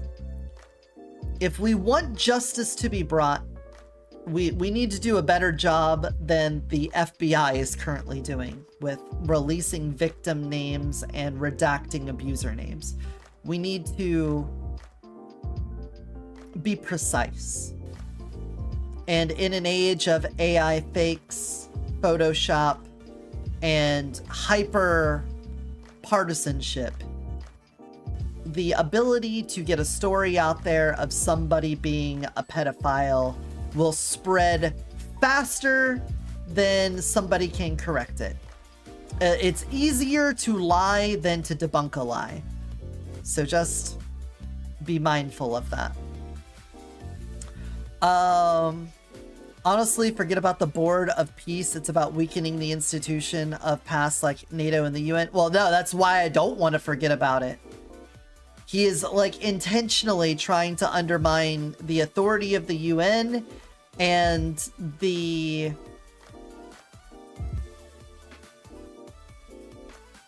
I want to say protections, the reliance of NATO, the reliability of NATO, by saying that he won't support people with Article 5 of NATO and he seems to want to call into question the world order by constantly withdrawing US support from things that were sort of keeping power in check around the world. Granted, all of that was under the muscle of the American military, essentially.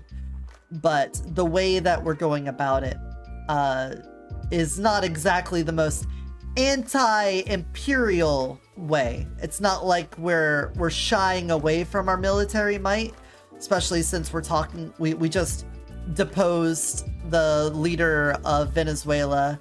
We're threatening military action against Greenland, though, I guess with a wink and a nod that we're not actually gonna do it. So it would be nice if there was consistency on that, but it doesn't seem like we're going to be getting that anytime soon. With Russia dials up the invasion of Ukraine to 11 and China invades Taiwan, the entire world's going to be a disorganized mess. I don't know if Russia is going to dial up the invasion of Ukraine. I think if anything, we'll see a diminishment before an increase. I think they need to withdraw and reorganize before they're able to do another push. I could be wrong about that. I'm not exactly tuned in on a lot of military action, especially since Ukraine and Russia has dragged on for so many years.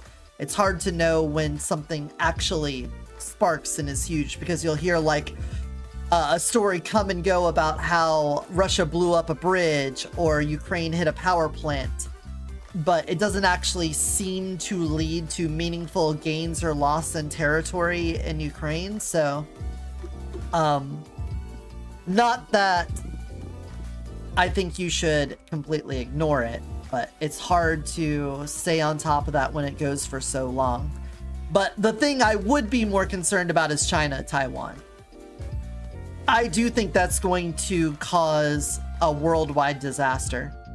The problem with chips right now, the rise of AI, the power consumption, our inability to get a hold of rare earth metals and refine them, at the same time as China is leveraging their power and building up their navy.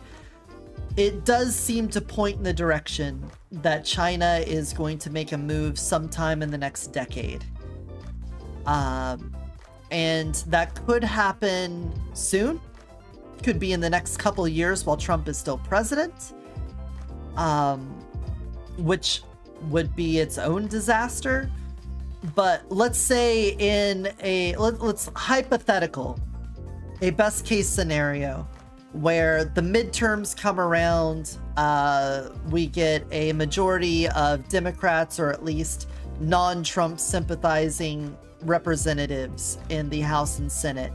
We're able to impeach Trump and his administration so that we can depose them, maybe have some emergency elections and get new people in power. Let's say in this best case scenario that happens.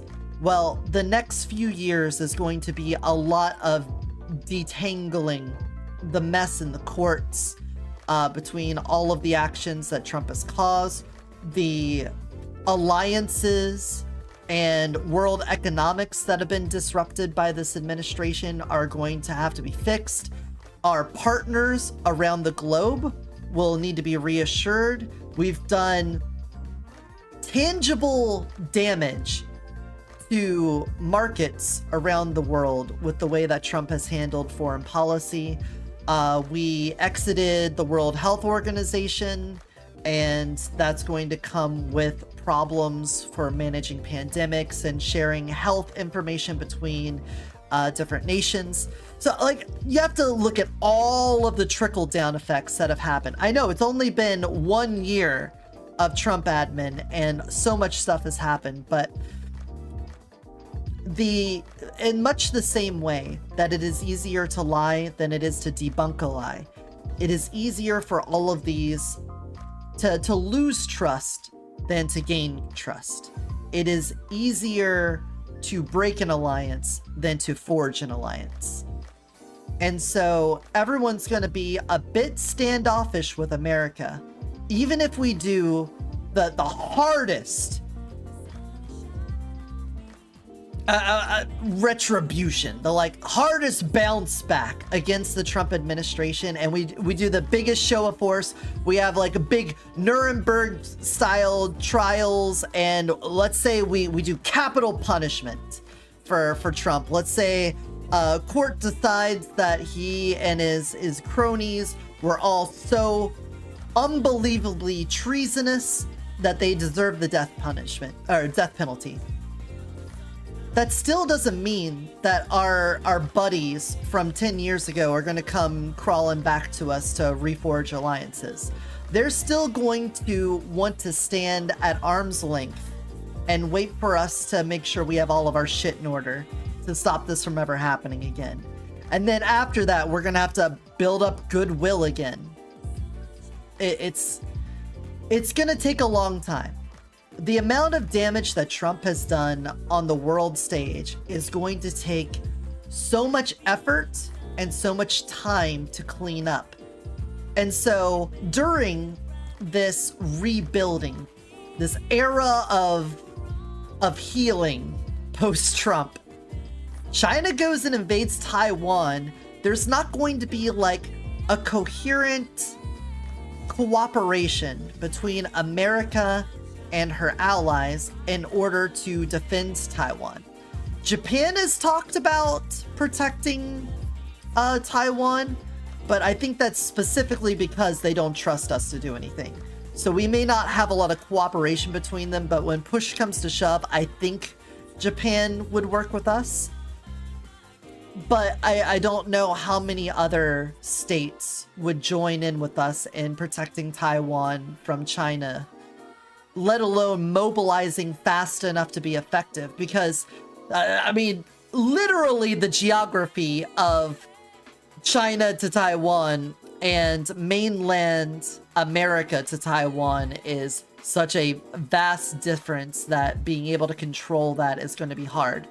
Plus, I'm sure China is going to get some help from Iran and Russia in making more fronts around the globe that would stretch our military thin. The point I'm making is that the current leader of the free world is using his drama to drastically weaken alliances the US has had for decades. The US has veto power with the UN Security Council, as does Russia. When does alienating the UN in favor of a new board of peace do us to serve the US? The NATO alliance has served the US industrial military complex incredibly well. What does fucking with NATO do to serve the US? Nothing. I agree with your point. I think it's all about undermining the current world order. They want a new world order, which means breaking all of our norms in a way that is not healthy for anyone but the rich and powerful in America. I guess around the world there could be some people that benefit from it, but the things that America does as a NATO ally does benefit other countries. When we build military bases in other countries, it's not just about exerting American military force. That is obviously part of it. Don't get me wrong. It's not like we're doing this altruistically.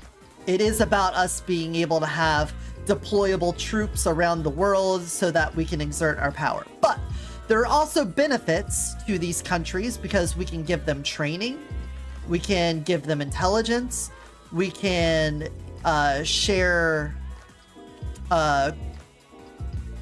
technologies.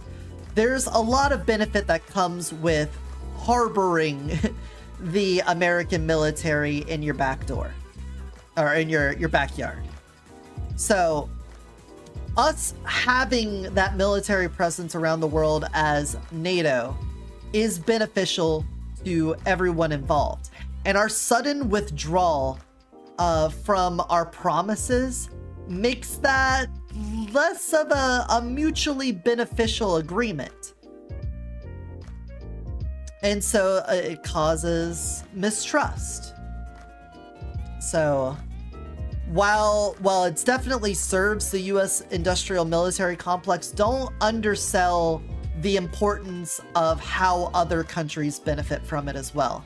And our withdrawal isn't just to make sure that we have all the power, but it is also to rake it away from the people that have been trade partners with us, where one of our leverage coins in this trade was our military. Decades of rebuilding that could be immediately undone if MAGA president gets back in after Trump. Yeah, I mean, again, it is easier to destroy than build. It is easier to lose trust than gain trust.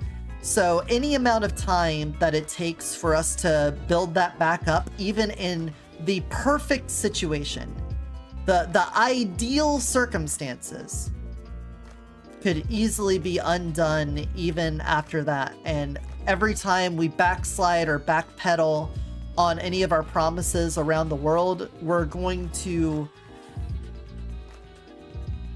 it's going to be that much harder to regain ground. Wanted to visit more of the world. I just don't know if that's going to work after the Trump years. I don't know, man. I know enough about the rest of the world's geopolitics that I can make a loose commentary on it, but making commentary on individuals and the cultures is a lot harder. Because I could easily see people saying, oh, you're an American tourist? You had to get out of there, didn't you? And being sympathetic to people that want to get away from America for a short time. Or it could easily be, oh, you're an American, you're the reason why Trump's in power, and I despise you, and I will kill you.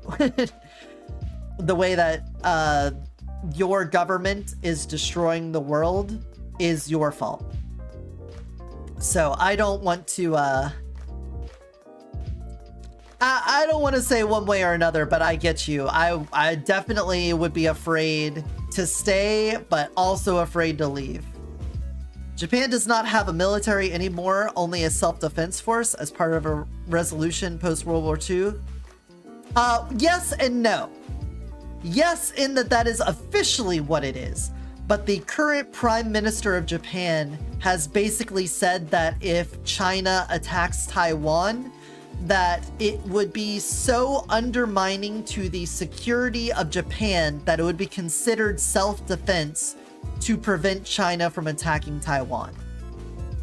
So you're right in that it's supposed to be a self-defense force and not a formal military, but no in that they won't use it as a military when push comes to shove. But we'll see you later, CK. Thanks for dropping in. Gotta get ready for a tabletop night. All right, we'll see you, Jolly. We're about to get hit with an ad, so when this ad runs, I'm gonna go check and see if the dog got in any trouble. He's been downstairs this whole time. And we'll end the news report.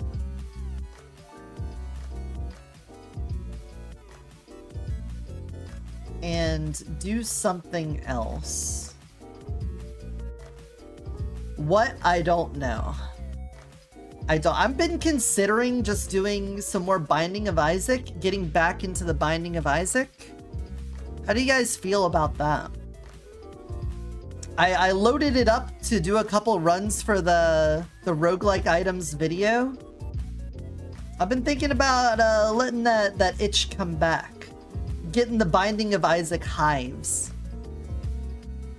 Otherwise, I could load up Gunfire. We could do a couple runs of Gunfire. We could do some quizzes. We could find some online quizzes. We did that crossword last time. You know what? Actually, let's do that. Let's see. Quiz. Binding of Isaac randomizer video last week. Was wondering if you're ever going to play Isaac. Sporkle.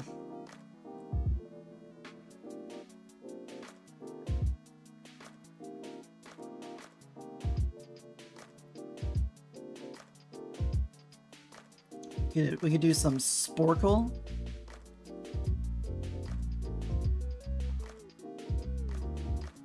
Ugh. I don't know enough about pop culture.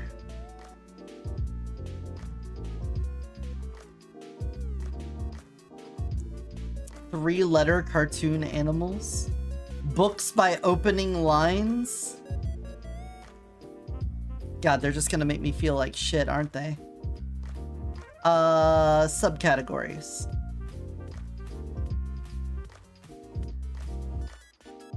Quizzes by type. There we go.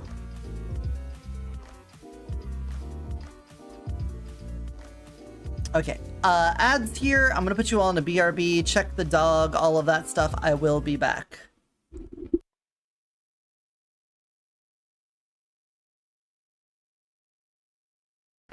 He's gonna have armor, so the fire won't do as much, but when he goes down to his flesh, you'll probably just melt him. We'll see. Get in there. Alright, yeah. I'll kick him down. Oh. My bee.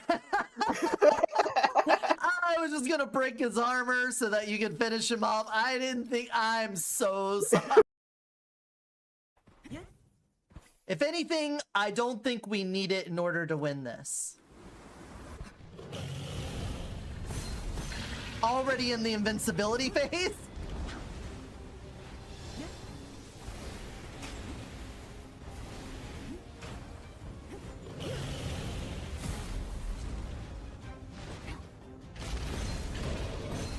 Alright, invincibility phase 2.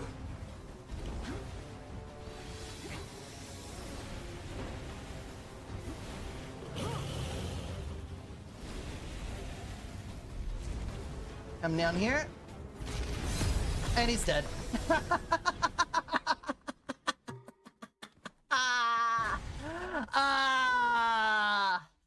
Absolute loser. What a loser. Evil Banishing Talisman. You love to... Look, this initial conversation, you don't need to be a genius to understand that they're being like, who the hell are you? Like, what? Where did you come from? Like... Ew! They're Yeah? asking who you are and where you came from!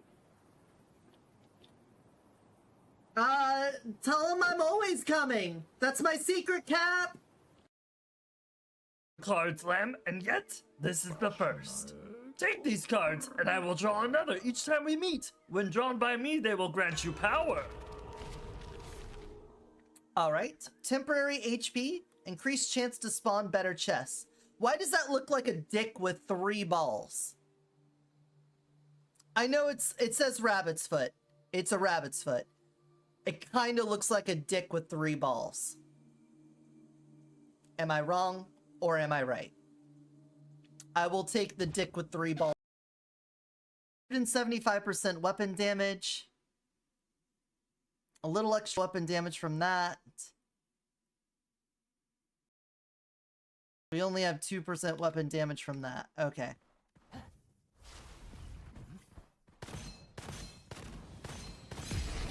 Have you ever seen the Foundry do that shit before? Before doing like a big loop of the game and getting super maxed out, shooting the worm, what was that, 4 times? 5 times? And killing him?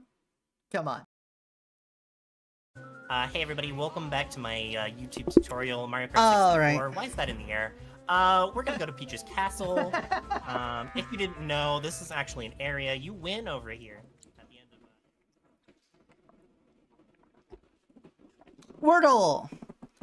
Second time we've ever played Wordle. Gonna be prepping stuff for dinner tomorrow. Dish called coq en vin. Chicken has to marinate in red wine with some herbs and garlic. I don't think I've ever had red wine marinated chicken. Sounds interesting. Let's see. What do I want to...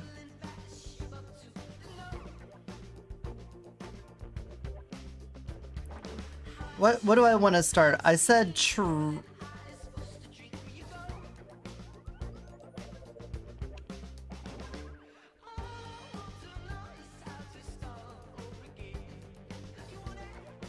trash. Could be we get TRS. TR and S all in the same starting word seems pretty good.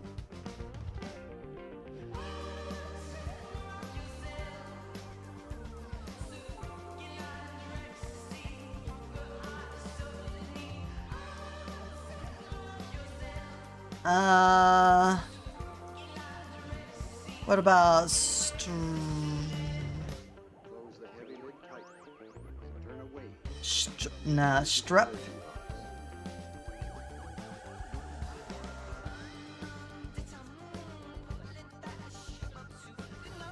Is there something that'd be a better start? STRE? Is there an N?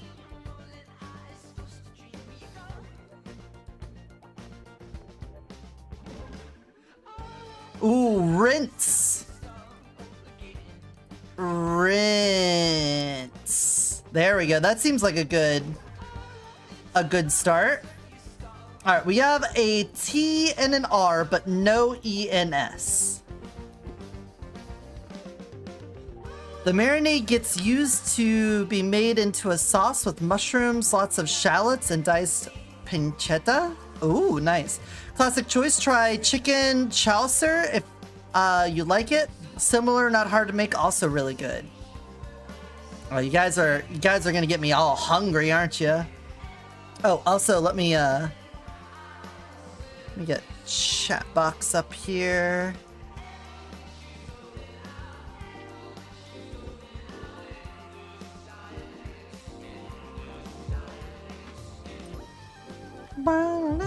All right. So no S, but we have a T and an R, so we can get the TR first. Oh, thank you. We got ourselves what do I? French fries. I'll eat this in the whole box. Arr. Very, very calorie dense. Look how calorie dense those fries are.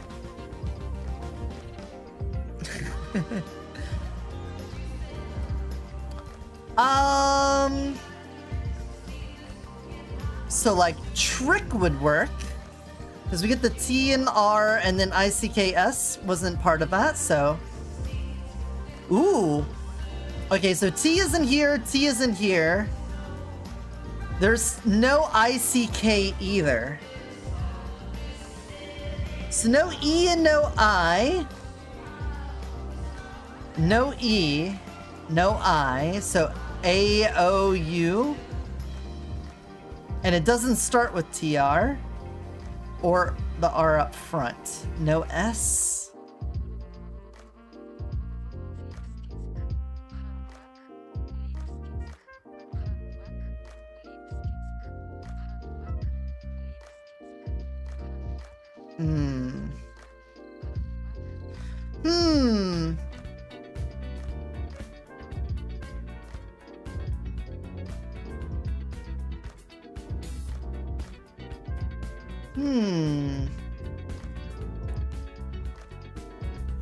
Oh, just an old French one? Mushroom, tomato, wine, some herbs? I need to get me some wine. Blank? What?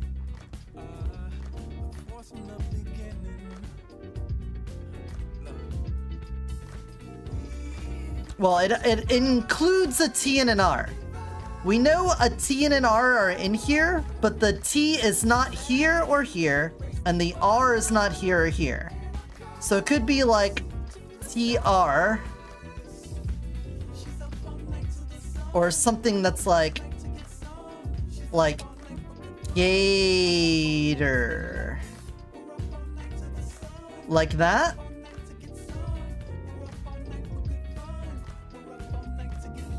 Oh, there is an A, but we still haven't found the placement for T or R. I don't know if gator is an actual word, but T is not here, here, or here. R is not here, here, or here. And A is not there.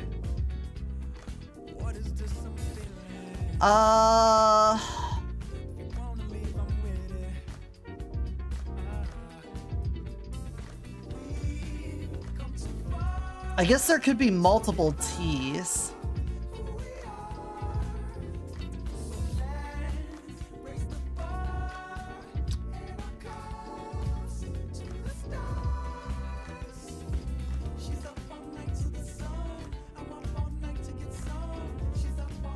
There's no O either. No O-I-E. S. None of that.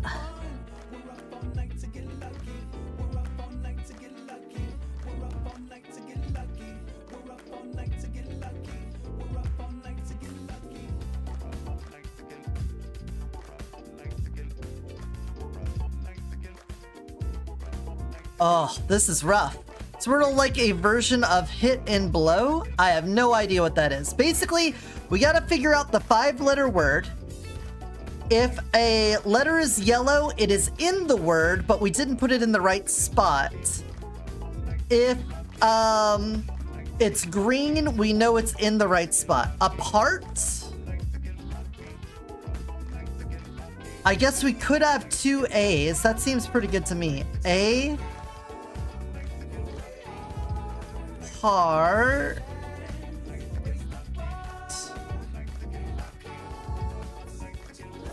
Ah, you got it! Nice job, Elenia. Pretty damn good. Pretty damn good. Alright,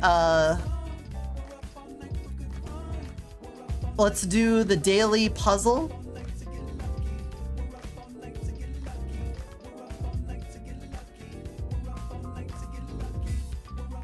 I did it last night. There's apparently not a new one. Hold on. Come back here to the 31st then. Yeah, nice. Black to move. Back to the start is the name of this. Black to move. So we've got their king here. They are just about to queen. So that's a problem. If I bring the rook down, I can get a check. And you could go there.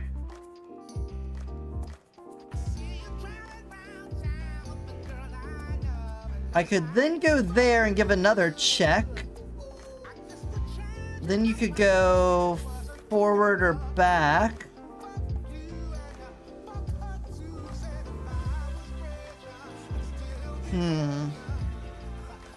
Hit and blow is you guess a combination of 4 pins within a certain amount of turns. You get a hint for each turn of how many pins you guessed are in the combo and how many are in the right spot. Ah, okay. I could give this check, but you would take, I would take, and then you would take, and that doesn't seem to do anything for me.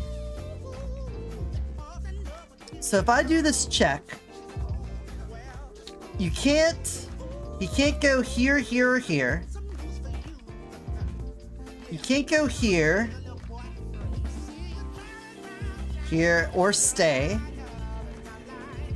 The knight makes it so that they can't go here or here. So their only choice is to go there. So this leads to this. That's the most forcing move, which makes me think that's gotta be the right one.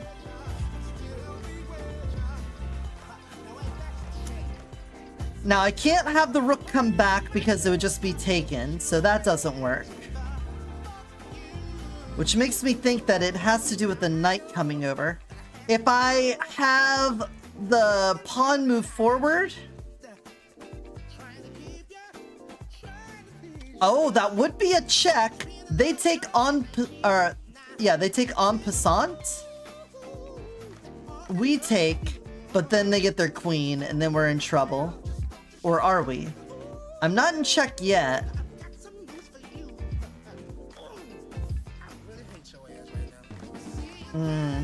Let's just see if the first move's right. Fuck! I wasn't even on the right track there.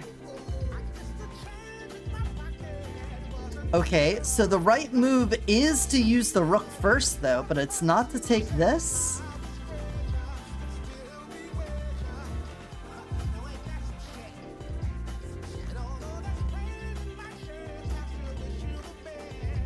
Huh, where do you guys think? Where do you think this rook is going, then?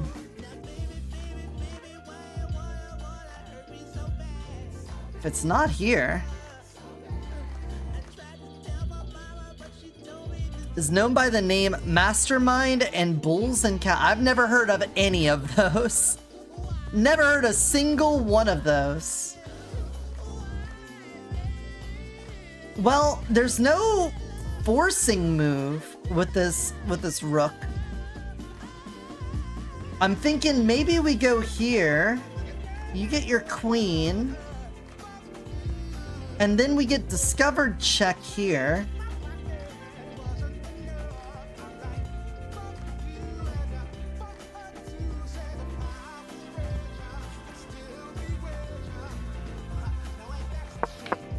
Okay, it is the discovered check option. So where is this knight going? Let's see. The king can't go here, here, or here, or here.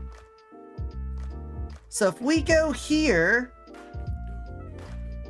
then we also take this square away. But then you get to escape this way, which seems bad. So...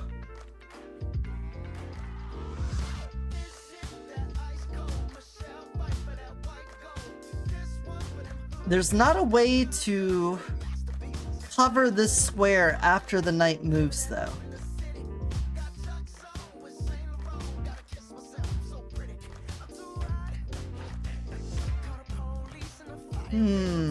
If you go here... that just covers spots that are already covered, so that doesn't seem to be it either.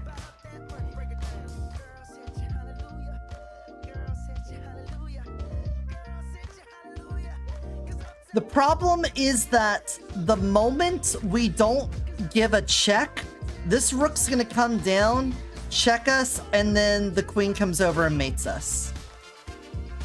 So, no matter what, we have to constantly give checks.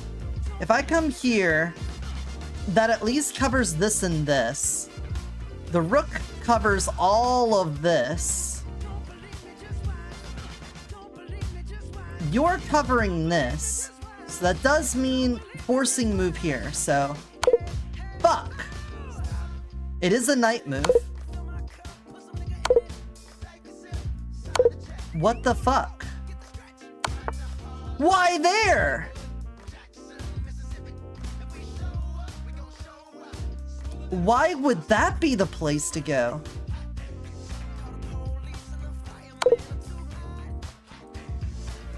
The knight again? So you dance the knight back here.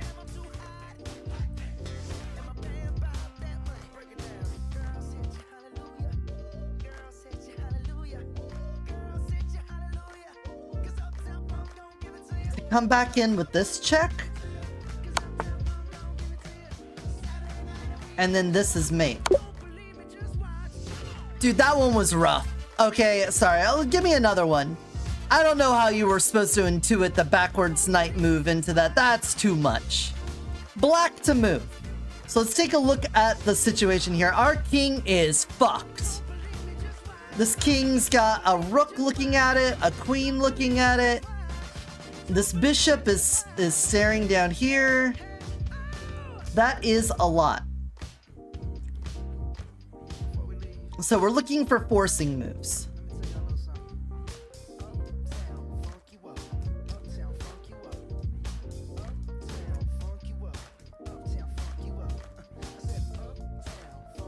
Okay, if I put the rook back here,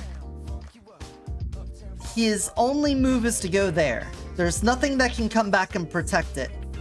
Then this knight jumping forward puts them in check at the same time as this puts them in check. Which means that capturing the knight isn't good enough. I think that's it. Oh. The knight first? Why the knight first?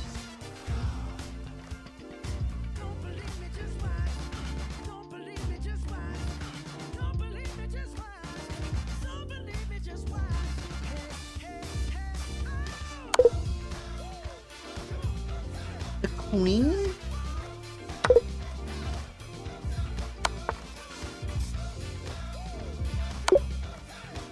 Okay, but why? No, I gotta know why my original way didn't work. So why does this not work? Oh, the bishop! Oh, that's why. The board's so big, man. It's a huge board. How could you even say the fucking sniper 5 miles away? 5-mile sniper out here fucking us up. All right, one more. We could figure this out. White to move. So we're in the driver's seat right now. Our king isn't under direct attack.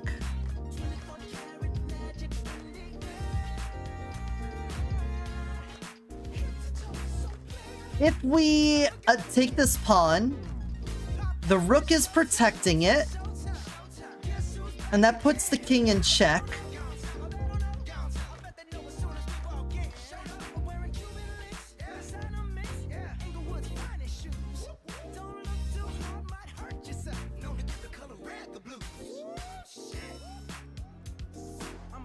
It's the most forcing move immediately. It's the only way we can give check right now, which is usually what you're looking for. You're almost always looking for a check or something like that in these puzzles. So I feel like that's got to be the choice. After that, though, the king's only option is to move over here. Our bishop's sitting here. So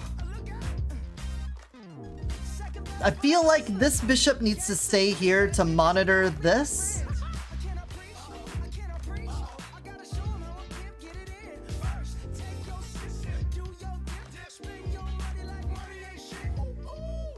Let's start with that and make sure we're on the right track. We're not. Okay. The rook first? Why the rook first?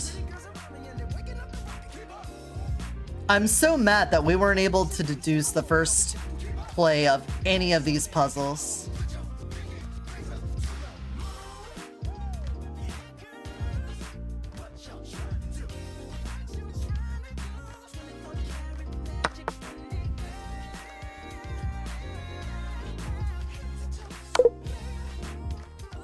I was thinking that's a discovered check.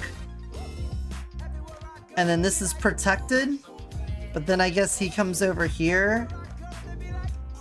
And then he'll escape. So yeah, that makes sense.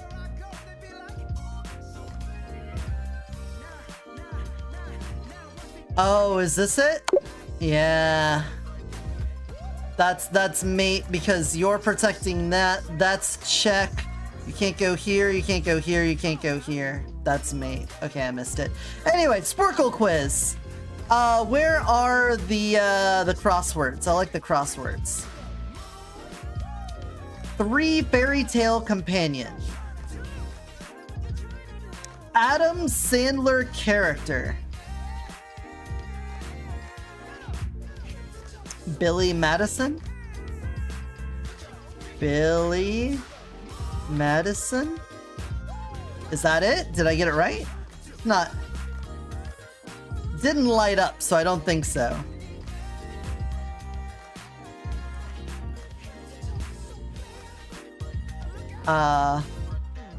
What's one down? A salon fancily.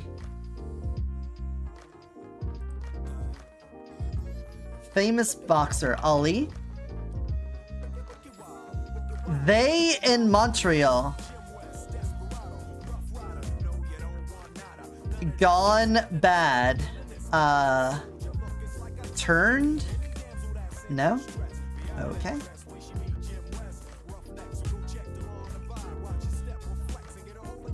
Pins inferior.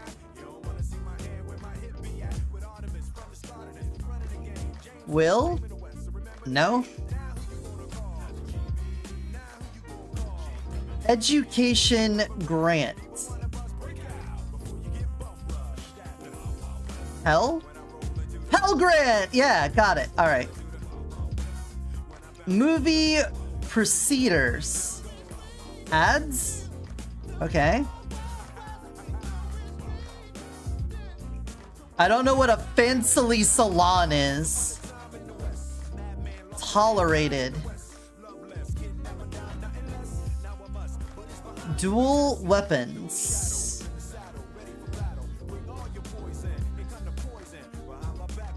Pistols. Okay, Adam Sandler character Happy Gilmore. Hair spa? Hair spa. That's fancy? Okay, whatever. They in Montreal? Don't know. Gone bad. Rotten. Pins inferior. Don't know. Attached to a cart. I don't know. Joker's expression, a grin. Actor Ian McKellen. British Incorporated. LLC? No. Word in Chick-fil-A slogan. What? More? M-O-R? Eat more chicken? NHL Hall of Fame Famer Willie. Does anyone know hockey? I don't know hockey. Winona Ryder?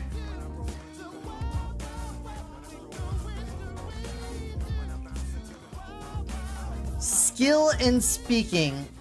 Oratory. I know hockey. Not hockey. Hockey. One's relatives. Huh?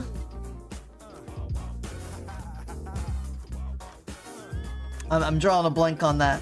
A gloomy Eeyore. How do you spell Eeyore? A fancy boat? A yacht? No, why would you in the middle of a word? There we go, Eeyore. Calm or comfort? I don't know. New York City or LA? Big?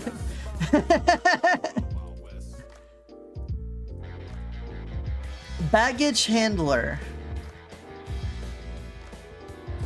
Playing 2 songs at once. Oh.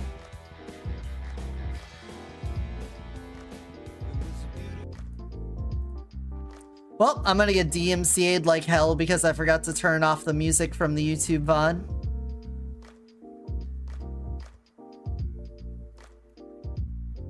Fuck. That's what I get for making it so that Cash Patel was in my VOD. Now I'm gonna get DMCA'd to fuck.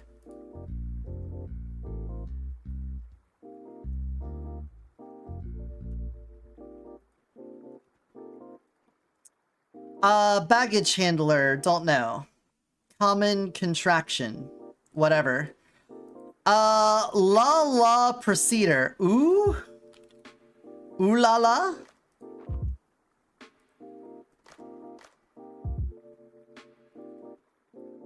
Data storage device abbreviated. RAM? No.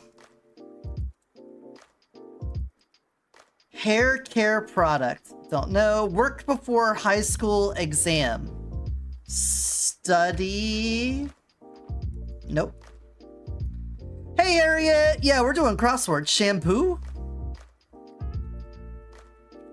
Hell yeah, nicely done. Data storage. Don't know. Broken glass. Sharp? Nope.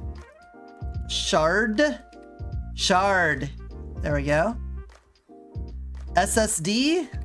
Nice, yeah? Yeah, we're doing this together.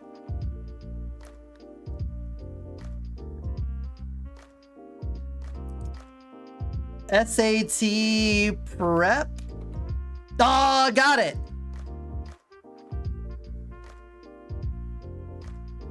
$17A Kindred?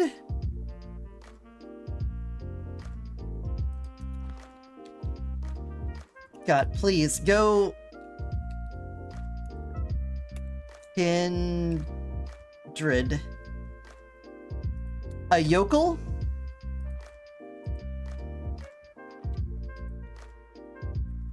Anyway, 14, a porter. Oh. Nice. Hey, Wendigo Queen. Welcome in. Thanks for coming. Quiet. Not silent. Frustrated feeling. This place sucks.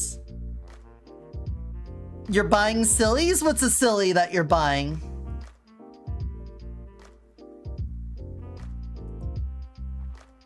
Shush. Look, if I'm in the middle of a word, I'm obviously doing the up and down, you shithead. There you go, shush, nice. A silicone tentacle, nice. It's a business investment, I'm sure. Feline of memes.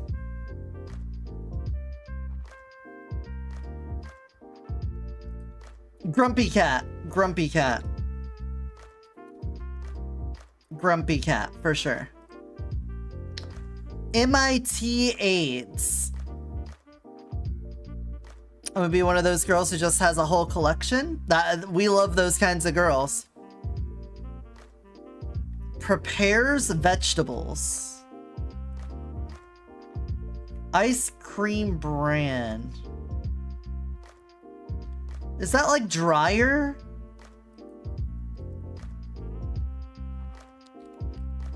Dryers, yeah. A prep chef? One more commission and you can get it? Ah, so close.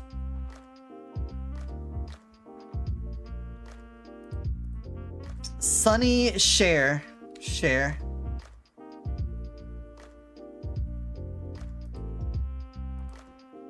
Calm or comfort? Soothe? Ratty. A sous chef?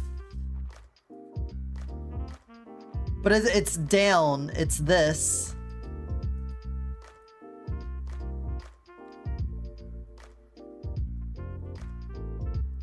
This is prepares vegetables is this one. 30 down.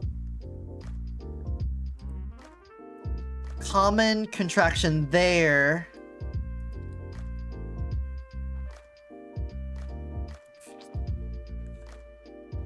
I hate it here. Yeah, nice. MIT AIDS? I don't know. Events that make you wanted.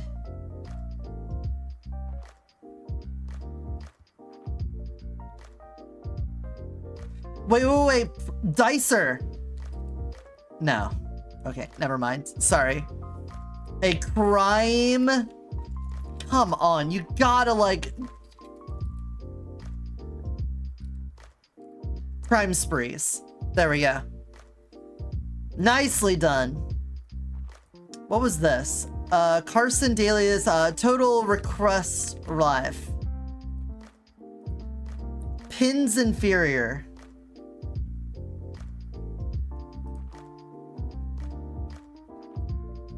Yolks? Nope. Dices? Oh, yeah, I guess dices. Yeah, everyone's helping with this. Opera star, Telbaldi, don't know. Poker declaration.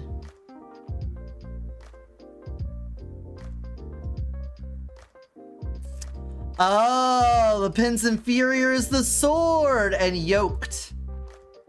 And that's allowed. Got it. All right, the whole top is done. We still have 8 minutes left. Great. What else sideways? Greek goddess? Zeus? Nope. Mars? That's probably Roman. It's probably not CM anyway. Hadestown composer. Hera? Oh, nice Hera. Chaste. Nice, nice. That did say goddess. You are right. I just got caught on the geek god. Geek god over here. Person on deck. Swabby. Sailor. Yeah, that makes more sense. UFO occupants. Seaman. Actor Daniel. Something Ken? Daniel. Don't know. LA region. Leafy broccoli. Feline's foot. Day or day?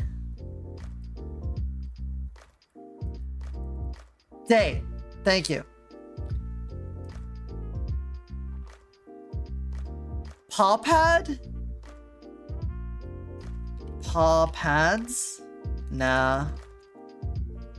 Let's do some of these. Maybe we'll figure out. Italian 3. An Italian 3? The 9th month is September. Sep. ETS? Extraterrestrial. Why would you go vertical after that? Nice. Extraterrestrials. Cancel a debt.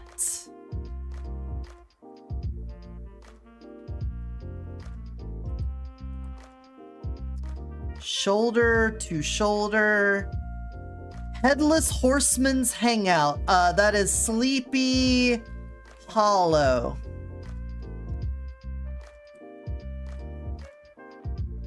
Trey? Trey. That's 3, of course. Pay? You pay the debt? That would be one way to cancel it.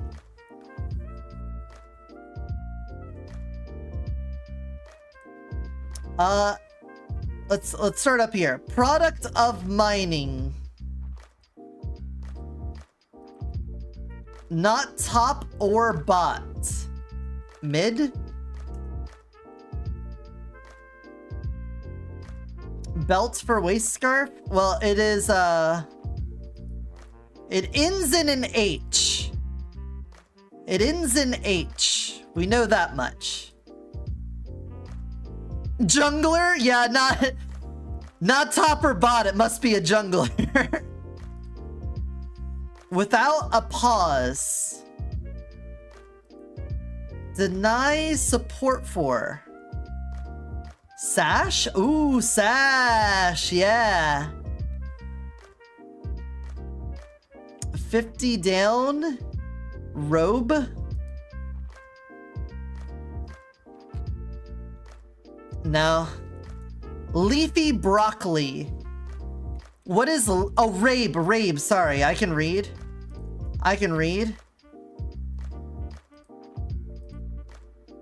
Feline's foot. Cat's paw.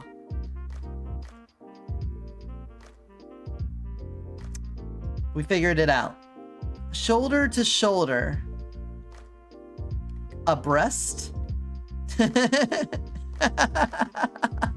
That's a funny one. LA region? Local? NoCal? No? SoCal, duh. Hadestown composer. Outlook competitor. Gmail. Poker declaration. I raise.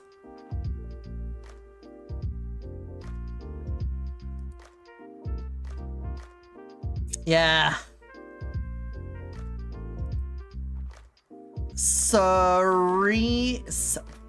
Serena Williams.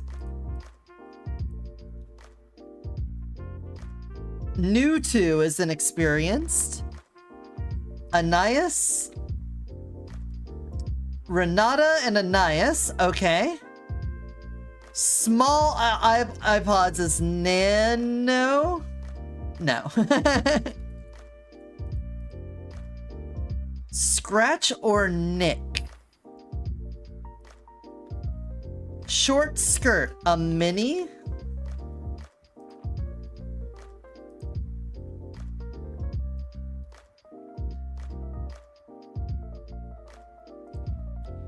Fire up the engine. Mar?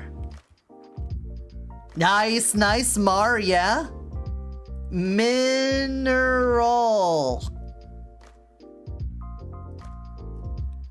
Nanos. I had nano right, but okay. Without pause.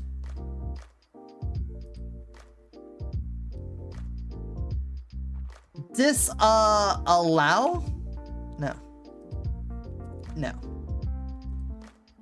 Fire up engine. Run?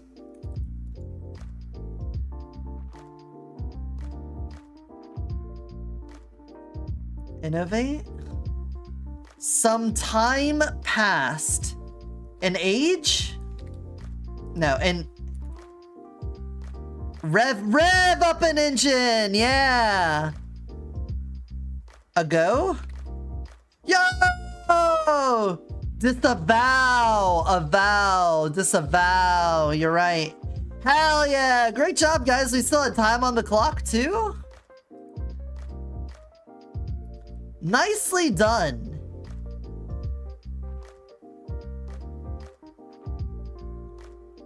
Let's do the take a hike. Uber alternative. Wait, did we already do this one? Yeah, we've already done this one. We already did that. I think extra small. Okay, I don't think we did this one. That's Pluto or Neptune's a god. Goal for an influencer.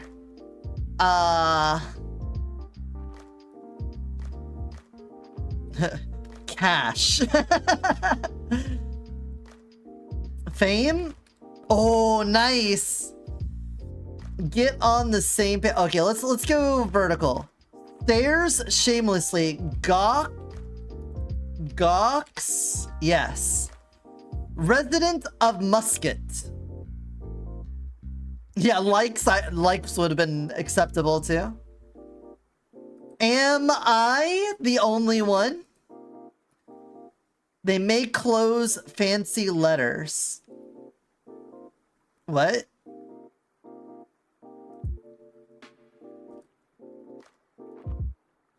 Doesn't just assume, knows.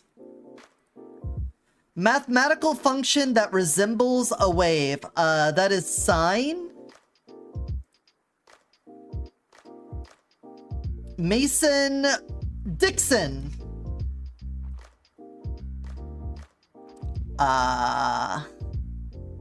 Members of a feud.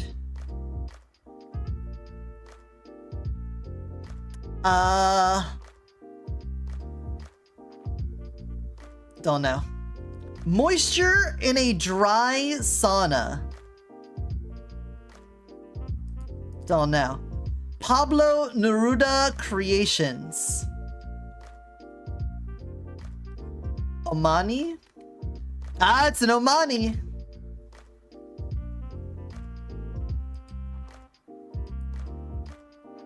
Let's see. 5 down. Programming pioneer Loveless.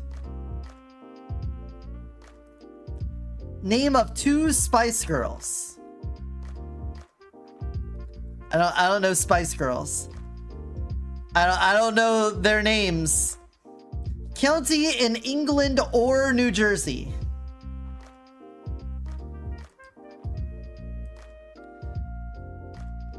Good Eats. I know that one. Mel. It was Mel. Essex. Essex will do it. Nicely done. Offshore method for a business to save money. Tax evasion.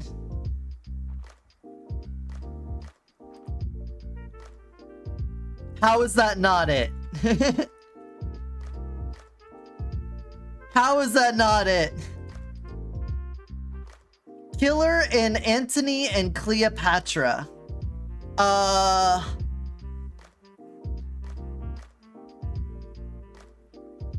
Tax haven? Oh, fair enough. Hey, tax havens. Nope. Purple ingredient in some bubble tea? Taro. Yeah. Apex predator?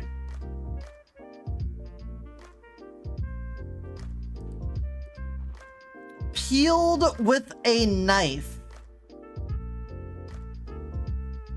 Paired?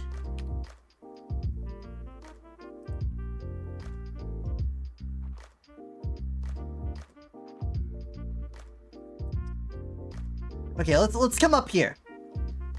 Christie, who created Hercule Poirot. Tax shelter? Ah, nice! Tax shelter. Well done. Type of primates that is smaller than hominids. 5D is ADA.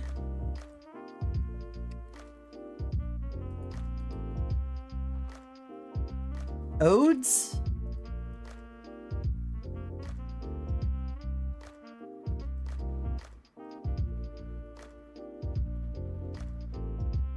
I don't know who the member of the feuds are. What about this? Pronto, ASAP. Areas for grazing is pastures.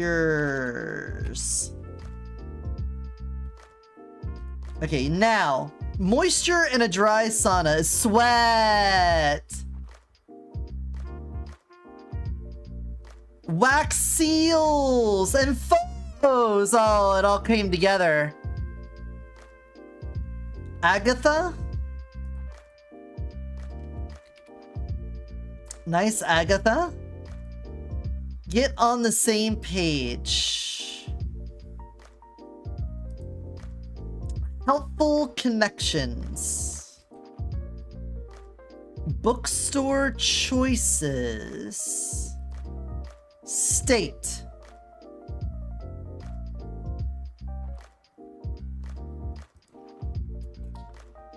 When they see us, filmmaker Duvernay, Alabama. No. What about Alaska? Nope.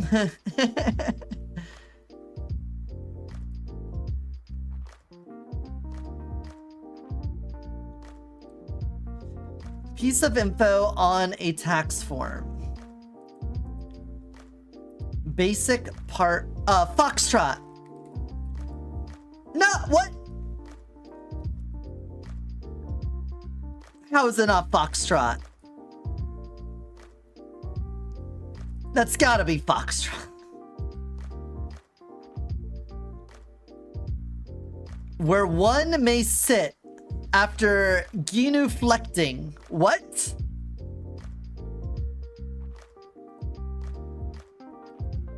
Sit on the pot?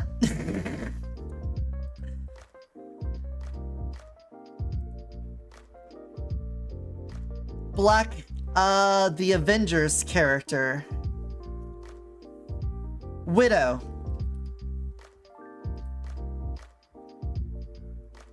A pew?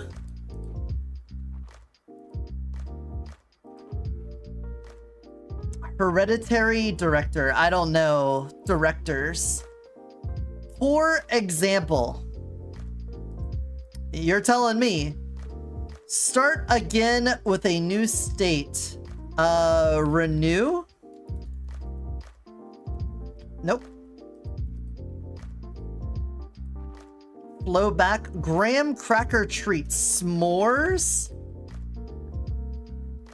Era of Reconstruction?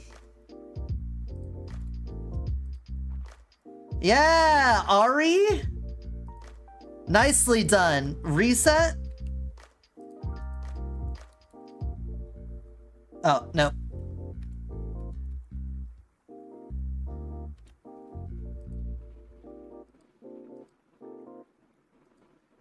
What about this? 29 down. Units of underground subway cars? Subway cars. Got it. Start again with a clean state. Surgery sites for short. Operating room. What is that? It's like on the tip of my tongue. Whatever. 51 across. An attractive guy.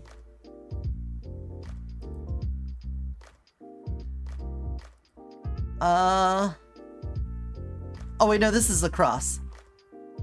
Celebrities with great allure.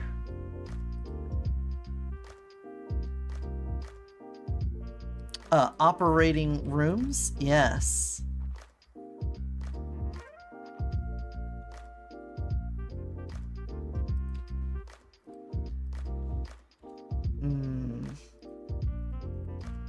Workers in the North Pole, elves. No Scrubs R&B group, TLC. Like some sounds made using the back of the tongue. What?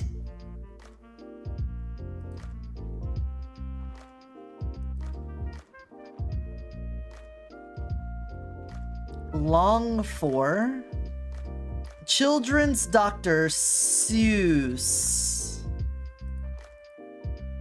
Lucy in the Kung Fu Panda series. Oh, uvular? Uvular. Nice, well done.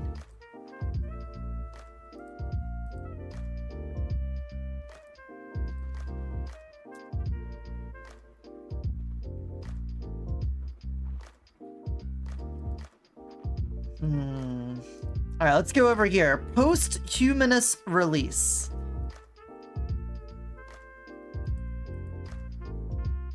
Too much, or a phonetic hint to what's found among the themed entries. Wax seals, tax shelter. A box trot? No.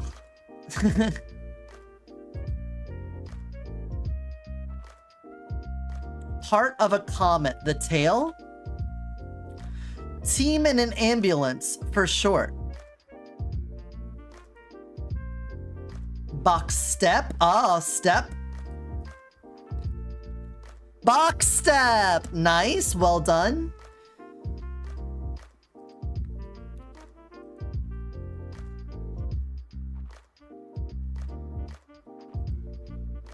Very tiny.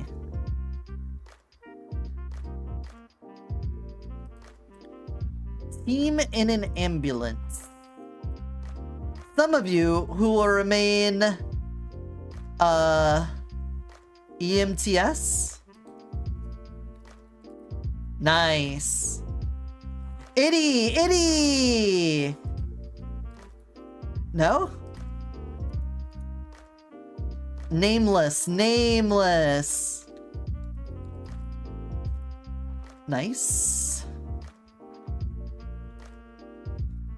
Line at a concert.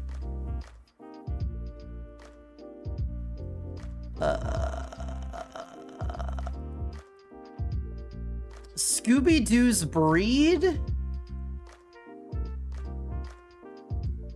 feel like that's trivia I should know without that, but...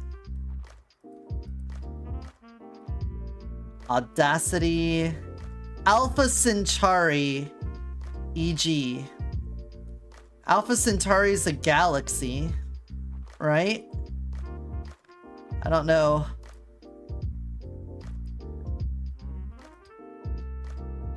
Improvise, adapt, overcome.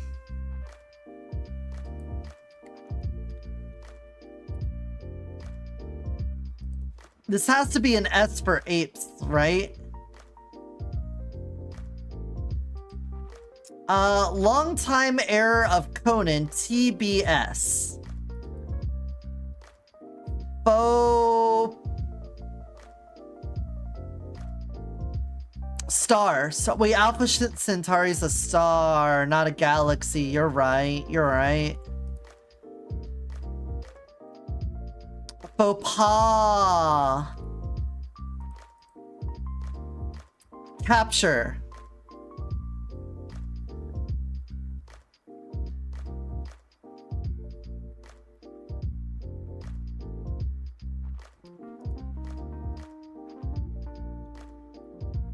A Great Dane, Nab. Yeah. We all hit it at the same time.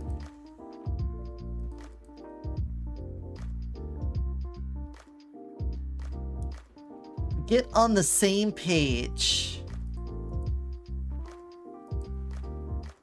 Type of primates that is smaller than hominids.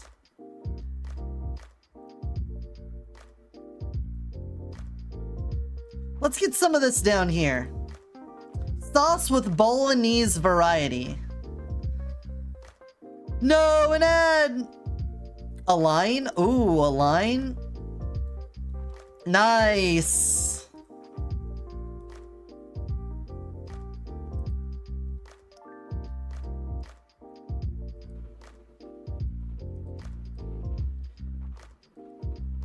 Like cats and dogs. Pets?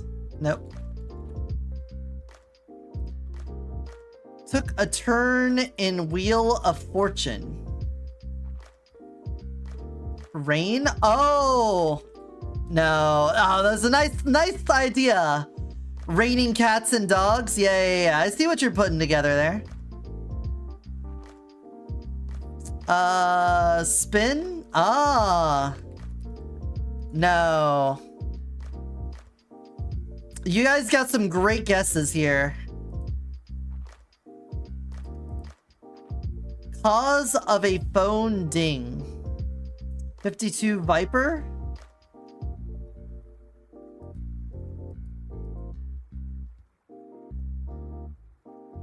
What? What do you mean 52 Viper?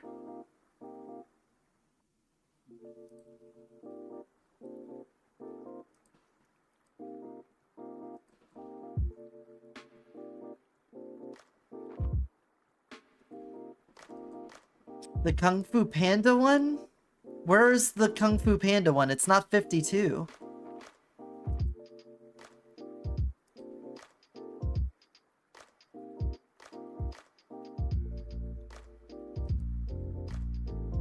Well, it's a 3-letter word.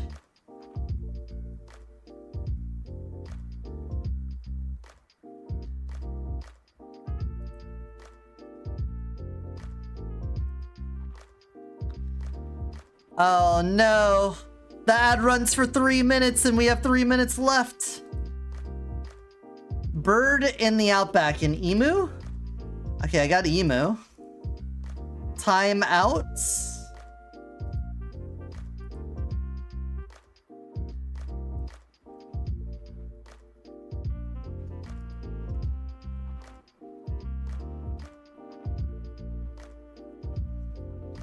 Farm team. 68 is a GPS. Oh my god, please, if I'm halfway through a word, I'm obviously not doing the long way. No. Ways suggestion abbreviated. Liu?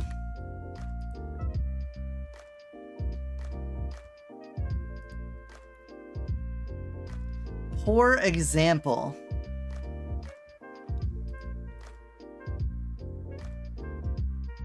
Oh, sex symbols. A stud? Desire? Sad excuse? Erase? Flowback. Ebbs. Ebb? Cobbs. There we go. RTE. Oh my god, I'm gonna lose my shit. Oh my god!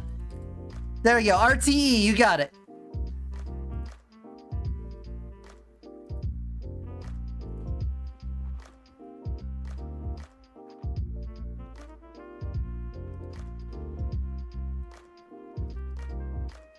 I'm out.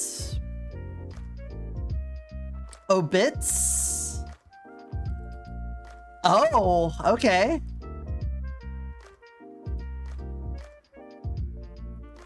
Oh, battery's almost out on my phone.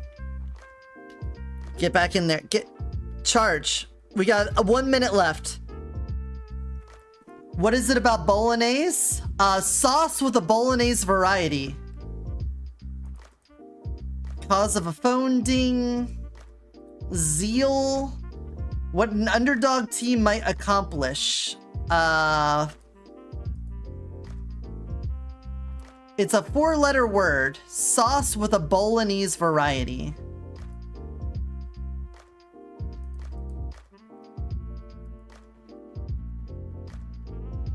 An upset. Okay, it ends with a U.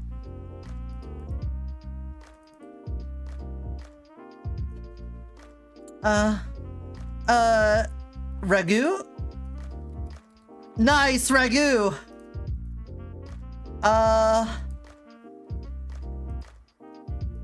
No! Lesser apes. Okay.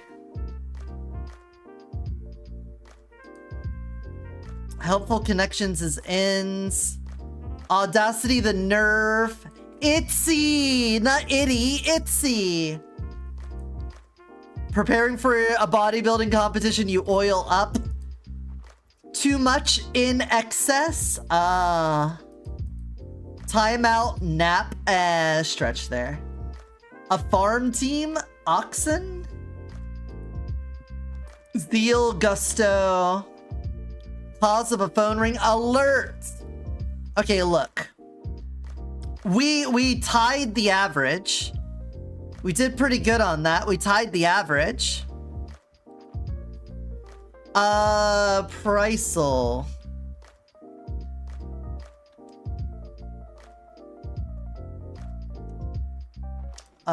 Price quiz.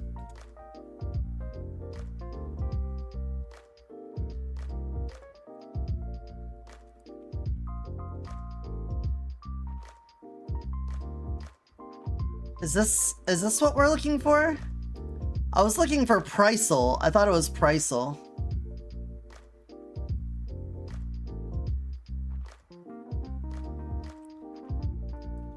Daily quiz. Country. Global. Global, there we go. Guess the country, global. How to play. Every day there's a new mystery country. Your goal is to guess the mystery country using the fewest number of guesses. Each incorrect guess will appear on the globe with a color indicating how close it is to the mystery country. The hotter the color, the closer you are to the answer. For example, if the mystery country is Brazil, then the following countries would appear with these colors if guessed.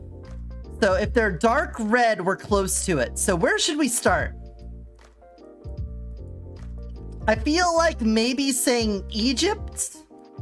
If we say Egypt, that's pretty central to a lot of countries, right? At least over here.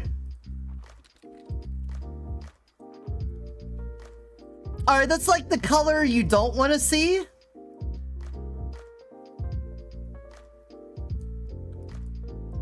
How about, since that's so orange, we come over here and we say Mexico. Even further away. Okay.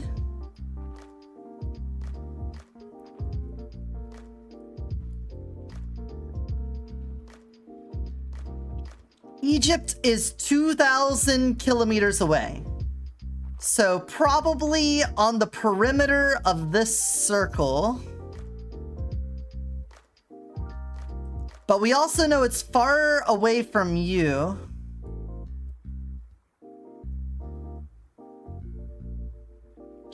Madagascar? Seems good. I could do that.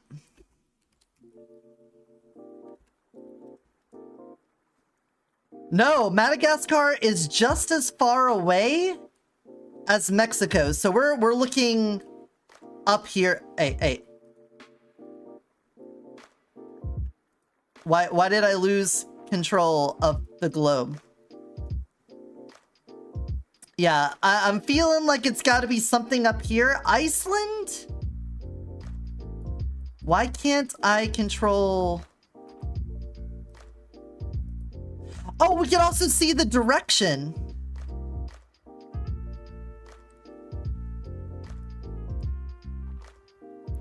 Yeah, let's say Iceland. I think that's good.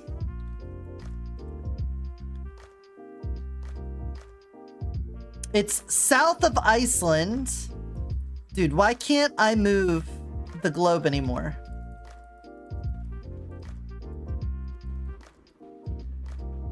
Why did I lose the ability to...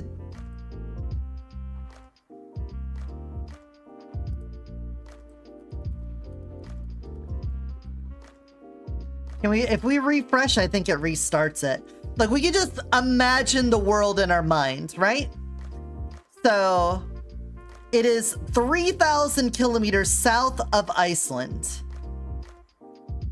Spain or Portugal feel like in that range? Yeah.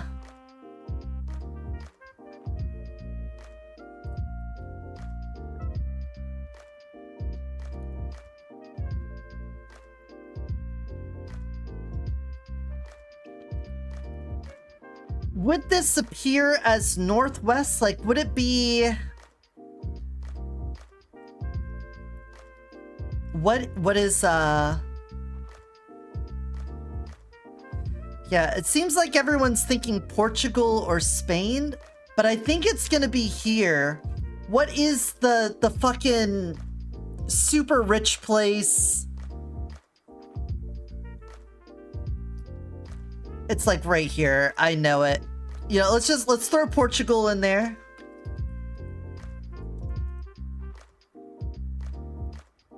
$210 kilometers south of Portugal. So yeah. Morocco. Thank you.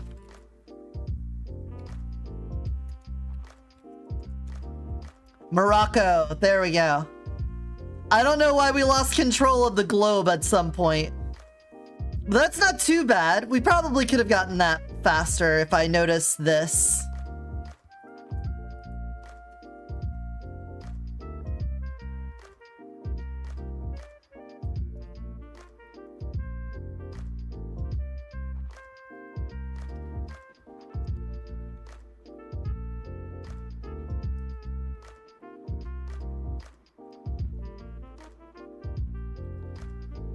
There's like a Priceable game where like you guess the prices of things from Costco, I think. Costco price quiz. Costcoddle. There we go. That's what I'm looking for. So the way this works is we have to guess and get it within like a certain percentage. Starbucks Nespresso capsules for the original line. How many? Do we get to see how many?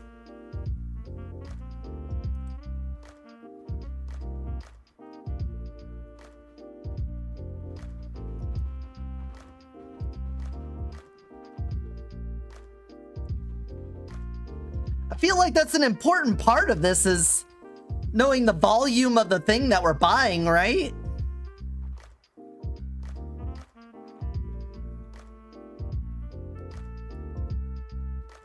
Saying $15.99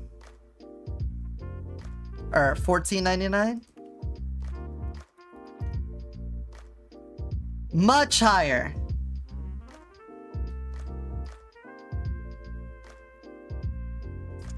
Is it for all of these? Dude, this is a shit one, man. If you guess within 5% of the target, you win.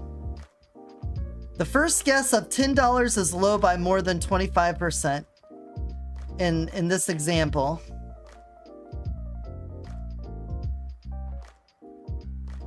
Yeah, but this I did not mean to escape. This is a shit one though. Like, how am I supposed to know the volume of this? It just says capsules.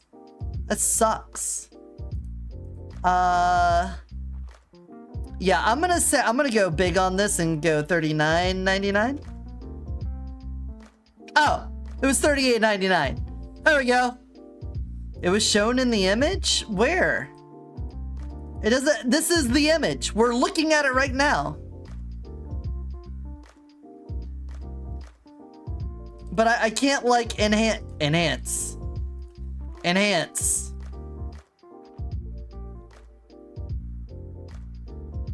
Yeah, you cannot glean the information off of this. What a shit one. Terrible.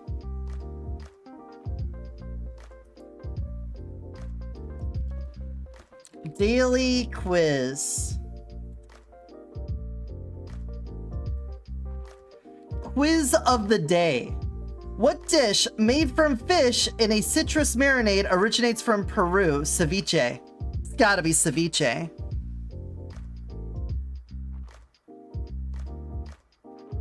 Yeah, but like a 6-pack of how many?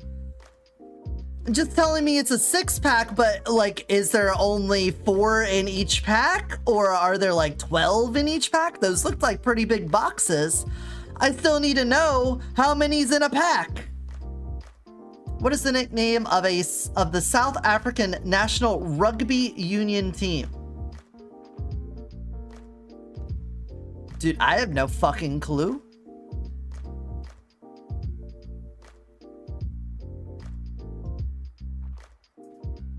Golden Dawn, Rainbows, the Pumas, the Springboks.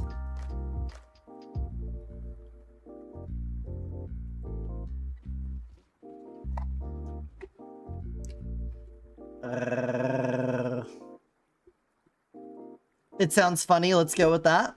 Who released the 1967 song I Can See for Miles? I can see for miles and miles. I don't think that's a Floyd or Who song. I'm feeling like a Rolling Stone.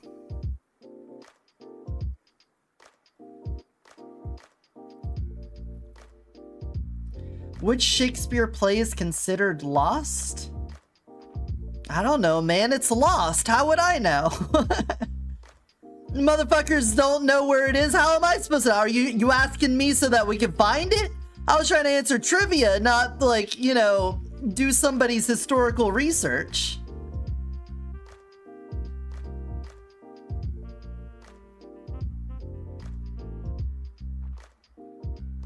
You're off for now. All right, see you, Chim. Thanks for stopping in. Hope you had a good time. Hope to see you again soon. Bye-bye.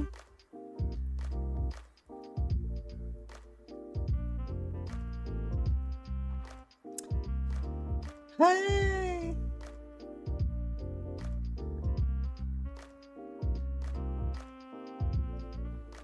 Dude, I'm lost on all of these. Do you guys have any help for me? I'm gonna say Rolling Stones here. All of these start with C and this one's a P, so I'm gonna say not the P. Shakespeare, I'm gonna go with Coriolanus, because it's got anus in it, and that's funny. What profession was the Hungarian Bela Bartok? Bela Bartok sounds like a sculptor to me. The Brown Tram Engine and Thomas and Friends. Terrence?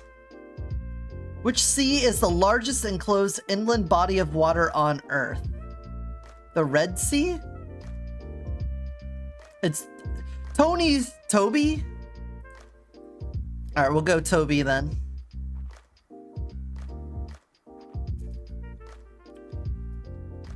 The Caspian Sea? I don't think it's the Caspian Sea. Colors the triangle on the flag of Jordan. Red? Because it's like on the side, right? Like it cuts in. In Dante's Inferno, who out of the following was not held in Satan's mouth?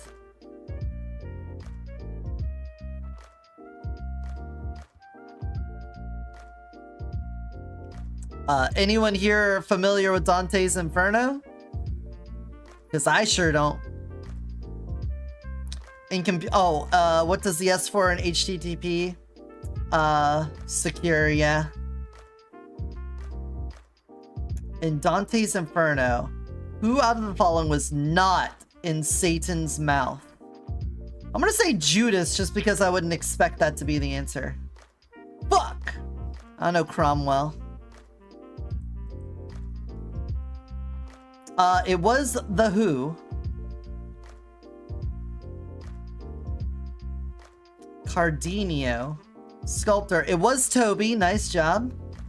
Caspian Sea. Red is right. Cromwell. Secure. Oof.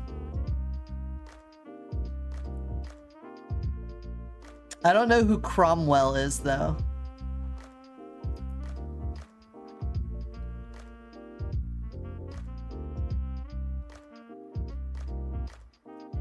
Let's go back to Sporkle.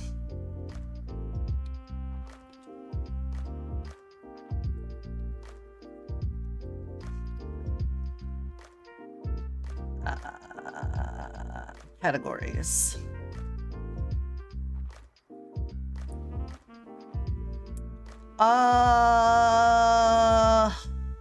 Let's see.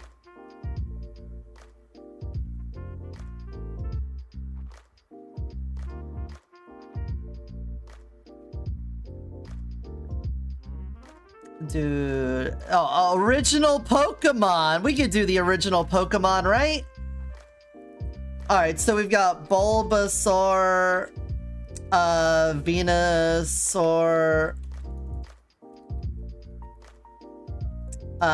Ivysaur, Squirtle. Oh, wait, Charmander, Charmeleon, Charizard, War Turtle, Turtle, Blastoise, Mankey, Scyther, Hitmonchan, Hitmonlee, yeah, Butterfree, I think what's the caterpillar? Yeah, Articuno. We're all over the place here. Moltres, Zapdos,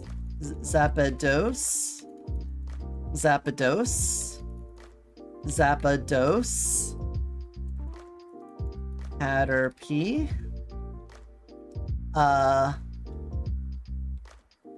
Pikachu, Raichu, Rattata,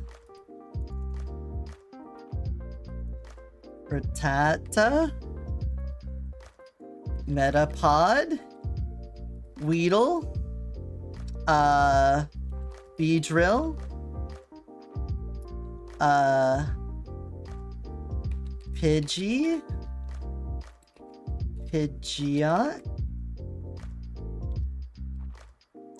Zubat, Jigglypuff, Wigglytuff, Gengar, Haunter, Gengar, Haunter, Ekans, Coughing,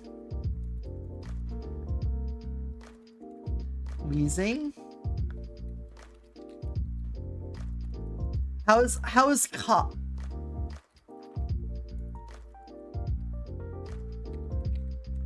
what? Mewtwo,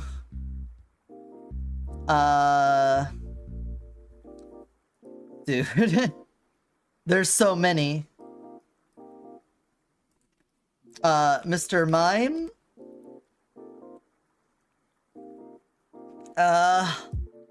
oh, there's so many, I can't think of their names.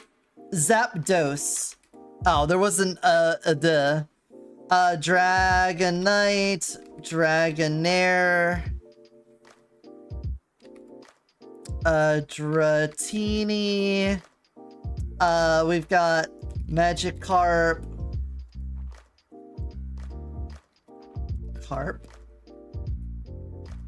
What do you mean? Gyarados? Come on, don't fucking dick me over with spelling on Pokemon. Onyx, yeah. The boulders. The rock guys. Magnemite. Gyarados.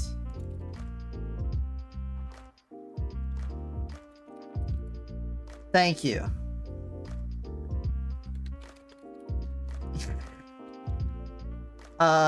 Clefairy?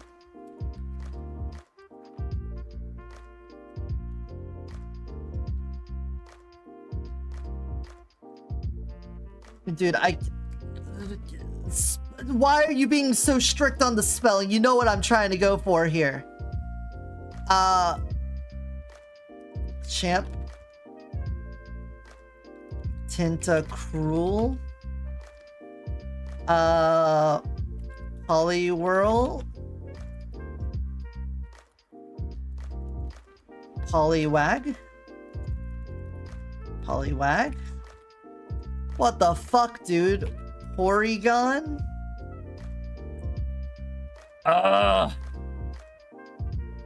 There's like the two fossil ones. Haunter. We already got Haunter. Ghastly.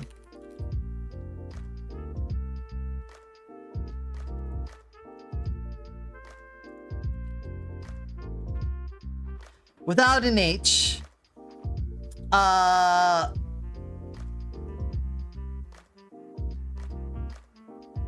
Dude, we're getting fucked. Pidgey.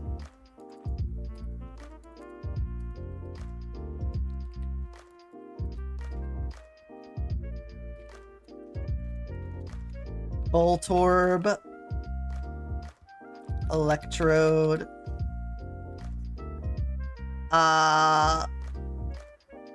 Starmie.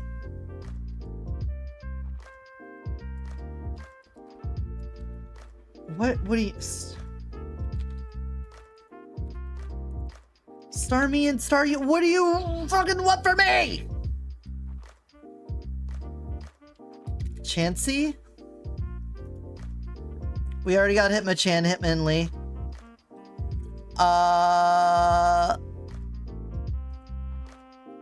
Executor. The two-headed bird Doduo. Trio. Horsey. Seadra. Lapis.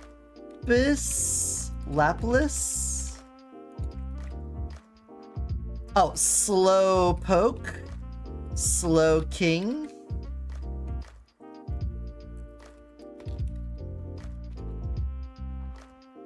Lickitung.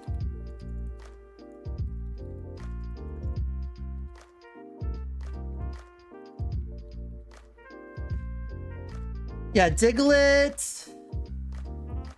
What? Diglett. Doug Trio. Dude, the spellings, come on.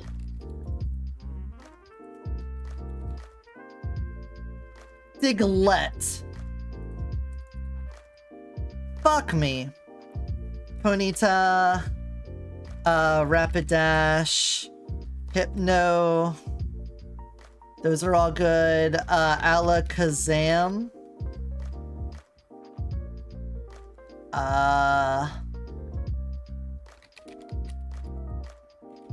Nope, that one's probably later.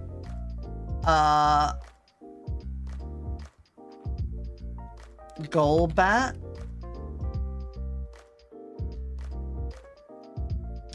Gloomy. Hey, Gloom. Words. Victory Bell. Haro. Krabby and Kingler. What do you mean Taro? That's not an original.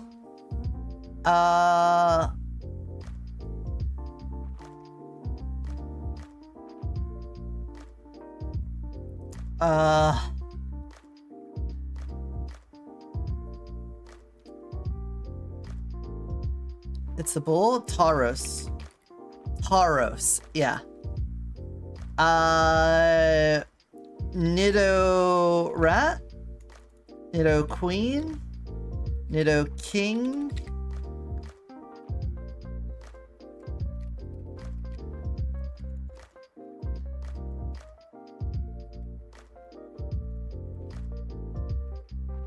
Ratatat, there we go, finally.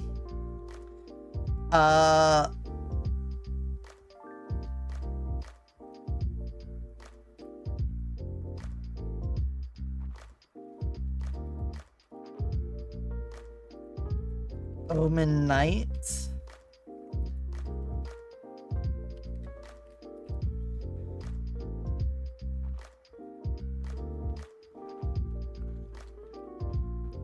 Okay.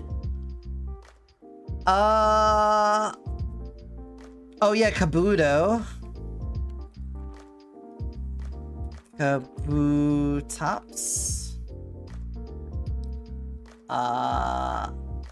Wasn't Slow King and Lickitung like how do we spell those?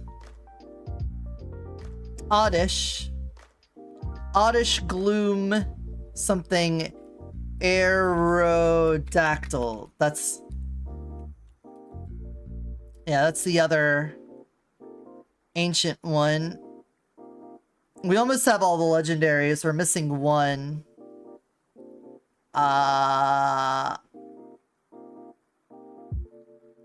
Geodude.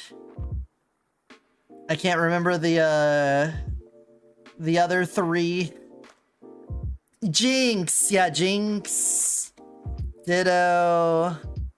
Lapras. Snorlax, of course. Oh wait, Snorlax isn't legendary.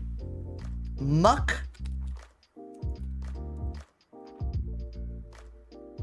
Muck. Slimer. Slimer?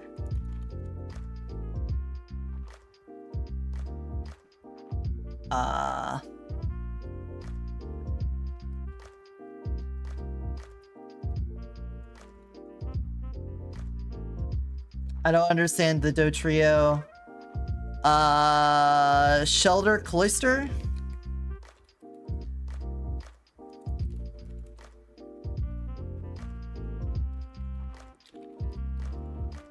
Yeah, Cloister. Grimer. Got it. Execute. Got it.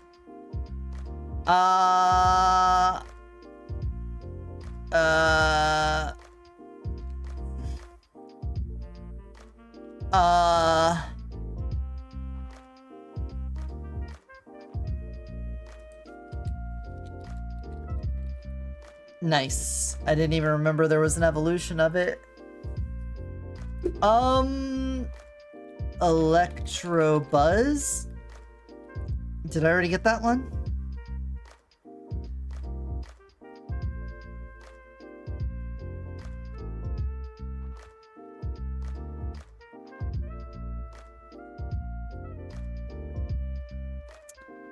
Dude, I'm struggling.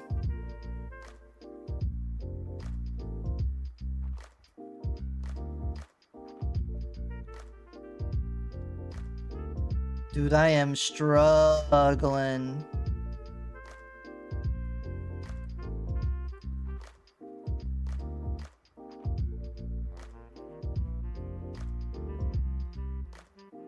Oh yeah, Cubone's a good one. Rhydon, Tangela, Marowak. Cubone Marowak, yeah. Drowsy. Oh, Psyduck. I forget the evolution there.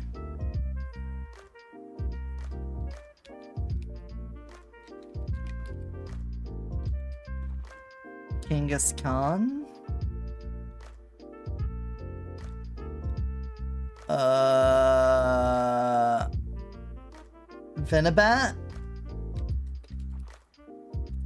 Venomoth. Venomoth.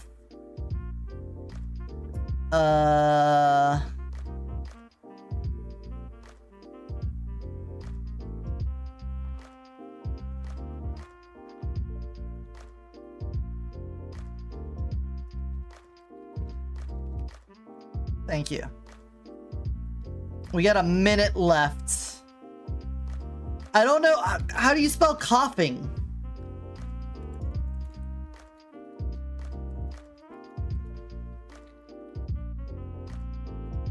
Coughing evolves into wheezing. But how do you spell coughing? Oh yeah, Eevee. Vulpix. Flameon. Vaporeon.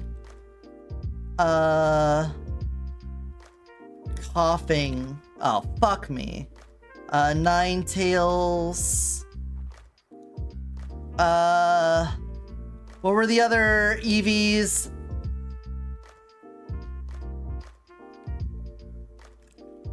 No, we're out. We're dead. Jolteon. I did Flareon. Kakuna. Pidgeotto. There we go. Missed the middle one. Raticate. Spearow. Fearow. Arbok. Right, because it's backwards Cobra. Sandshrew and Sandslash. Nidoran. Was I supposed to type that out? Fuck me. Yeah, I needed Nidoran with the gender signs on him. Clefairy? Did I spelled a Cla, C-L-A. Graveler and Golem. Tentacool and Tentacruel. Victory Bell. Bellsprout, Machop. Yeah, fuck you. Don't care.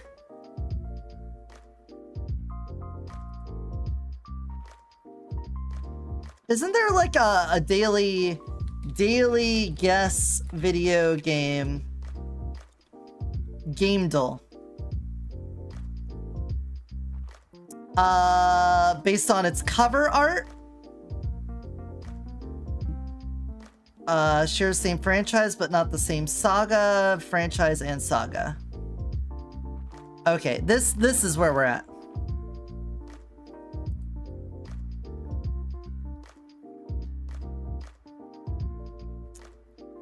What are we thinking? What are we thinking?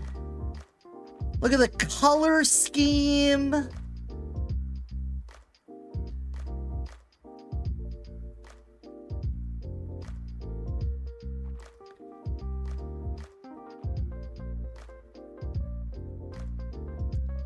Obviously some sort of human. It's kind of got a photorealism to it. Looks like some sort of machine here. Yeah, I got Pikachu and Raichu in there.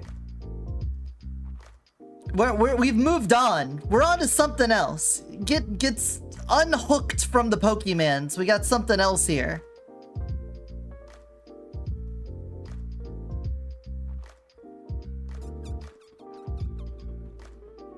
It's 5 average guess tips. Yeah, I don't know either. I feel like saying Metal Slug, but I don't think that's right.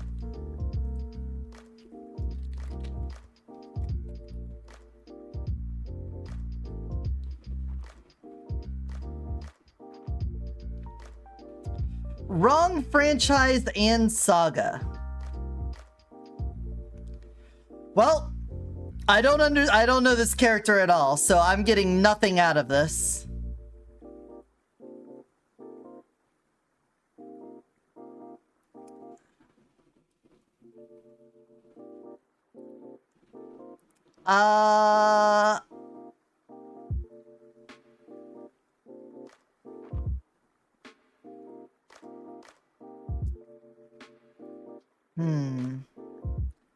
Symbol in the hair.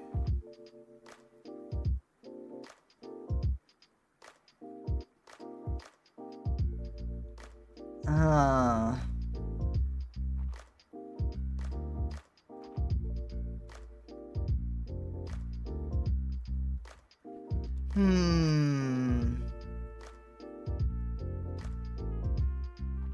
don't know, man.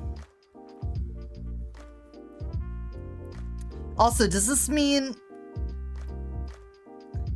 if these aren't lit up, does it mean it doesn't share those platforms with it?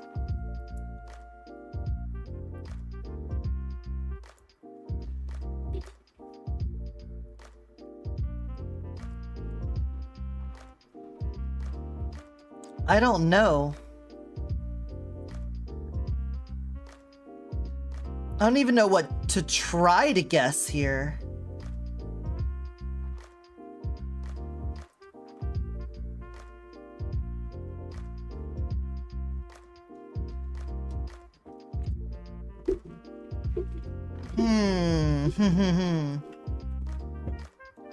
Can I delete? Oh, I gotta type in here. Duh. Let's say Dark Cloud.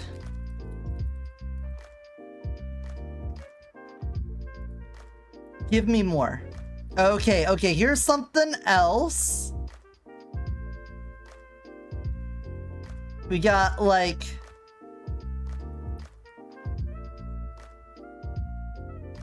it's adventure.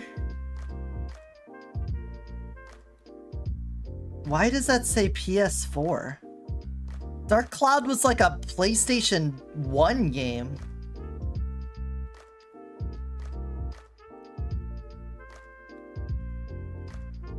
This is giving me like Alucard hair. But this down here looks like machinery. Or is that her hair?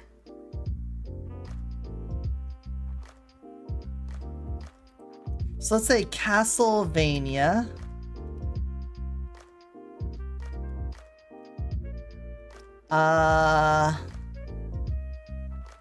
Lament of Innocence. No. Wrong franchise and saga. And anyone recognize this lady?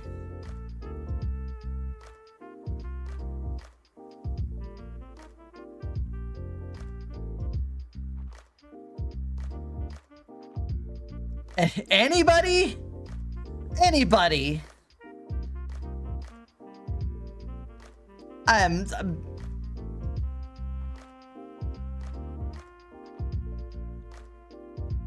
yeah, but we could get information, possibly. Something. It doesn't seem like we've gotten adventure right. Maybe it's a fighting game? What about like a fighting game like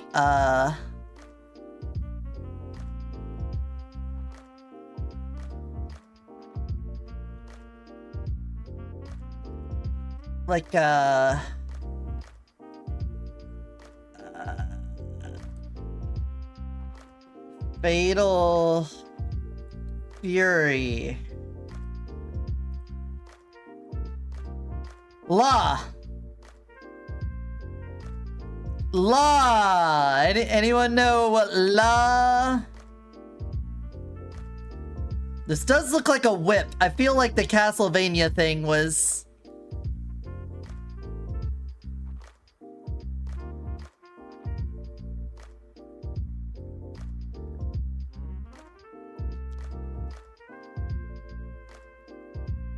I have no clue, dude. I'm getting part of the title and I still don't know. What if I just put in la hyphen?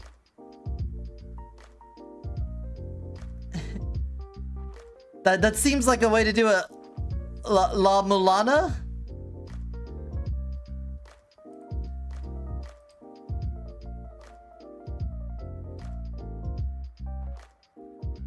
Okay. That seems like a cheaty way to win it. Artwork. Okay. Wait, yeah, we got that. Now move on to the next one. Artwork. Video game artwork. What are we looking at here? We got like a little wall. It looks hand painted.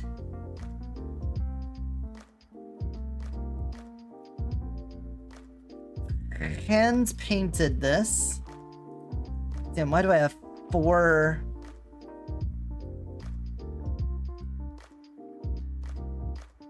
Oh. Thanks, Harriet.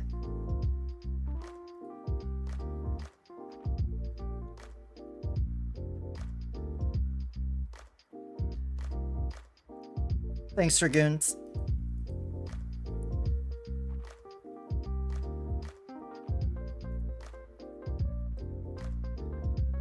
Yo, Rebuilt, we're doing a video game quiz. We're trying to figure out what game this artwork belongs to. Does this look familiar at all to you?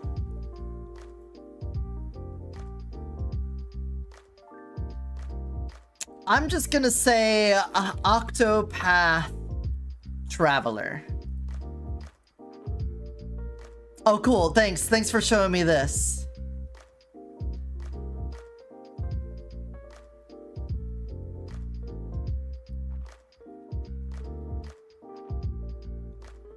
Wait, did they leave in this URL? What's graybox.com? What's rhyme?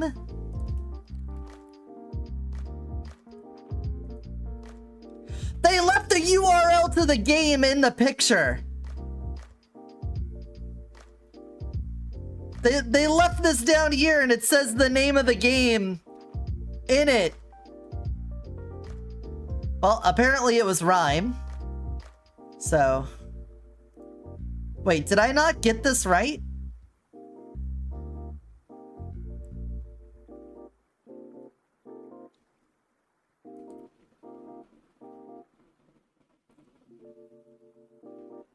Okay, so this tells me if it's on the left, that is correct, and if it's on the right, it's incorrect.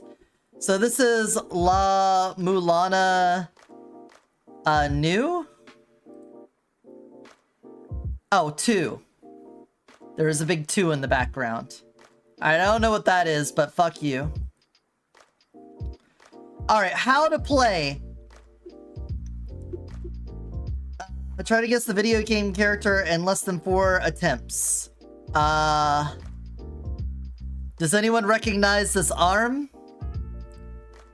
Anyone know who this arm is? It's got a watch on it. Apparently the average is 2 guesses. Guy from Yakuza? I don't think he wore cargo shorts though, right?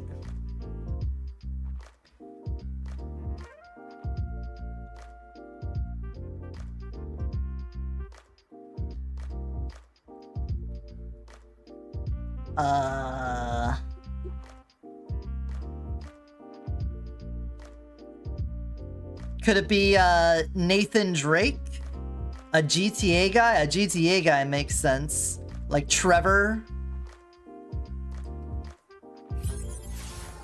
Gorgeous! How's it going? Welcome on in! Can we get a shout out for Gorgeous? What were you doing?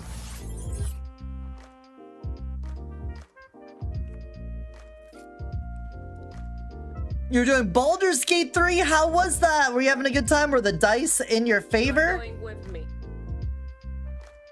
See, this one. Hold on, let me dark mode my outfit real fast. He's drinking. You need to report that to your officer. And here I have First stream of Baldur's Gate 3 as a dark urge. Well, hopefully that goes well for you. Welcome on in, Raiders. I'm Eotidiss, shapeshifter from another dimension. I know that Gorgeous can be a bit of a wolf, so how about I take a more canine form here? I'll go into my fox form. We have yeeted a sheep. Beautiful. I haven't played Baldur's Gate 3. I've seen my friends play it a lot. But here,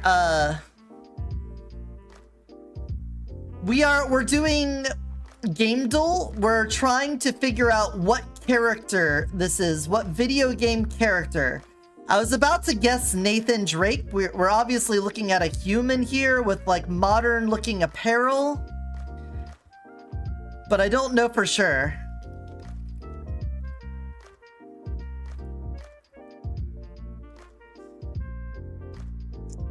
Okay, a Hawaiian shirt with a gun holster. It is the correct franchise. I did get the franchise right, so does anyone know? Oh yeah, it's big brain time. Big brain. Does anyone know any other characters? Sully?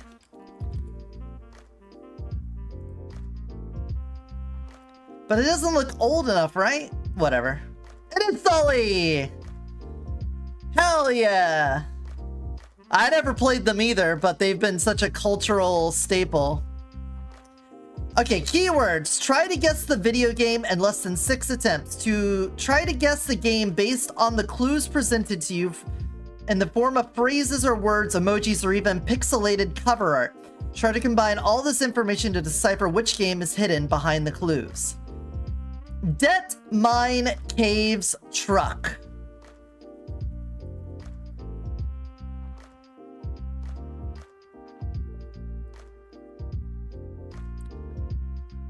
Det Mines Caves Truck.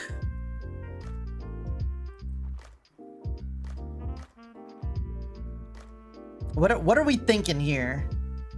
What Vigima game? Go into debt. In Minecraft, I don't think we have mines or trucks though. We don't have debt or trucks though. We do have mines, we have caves in Minecraft. Deep Rock? Do we have a truck in Deep Rock though? I'll do Deep Rock. That does make sense. Ghosts, highway, spirits, basement.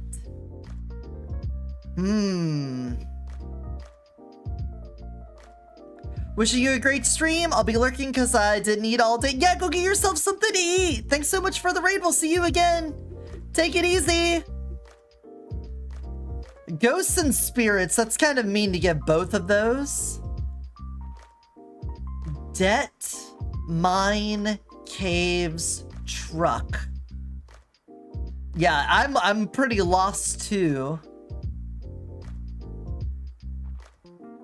I'm gonna take the jazz route here, and I'm gonna say Alan Wake.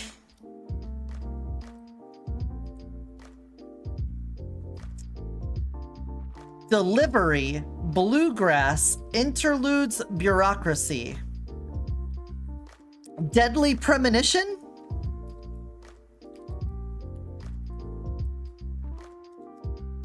No. Backroads, folk music, act structure, power company. The more they add on, the more confused I get. I don't know, man. We need... Someone here needs to go deep on this.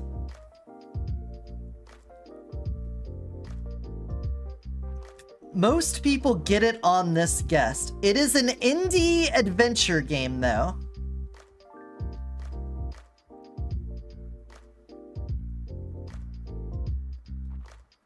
A power company.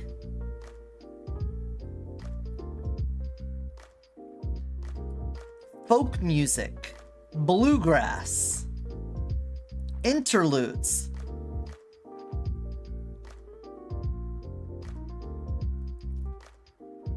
It's not on Windows, but it's an indie game.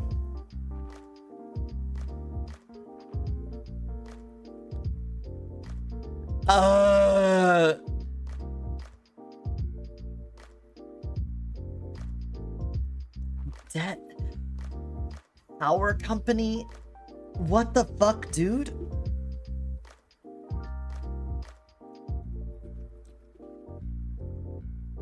Caves, ghosts. Yeah, this is wild. I can't think. Highway, bluegrass, folk music.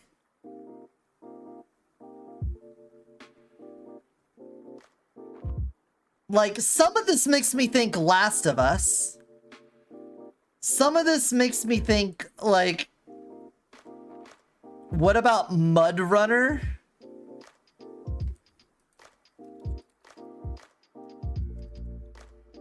Nope.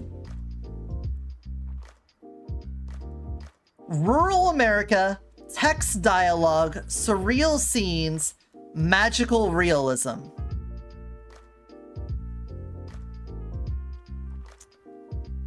Did Life is Strange have ghosts in it?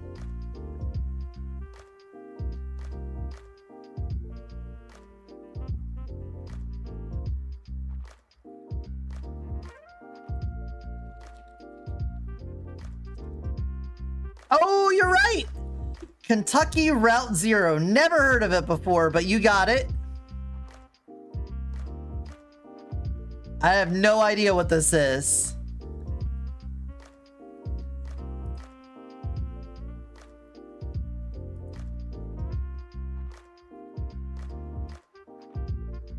Well, nice job. What? You've never heard of it, but you're throwing it out there? Anyway, and then just straight up guess.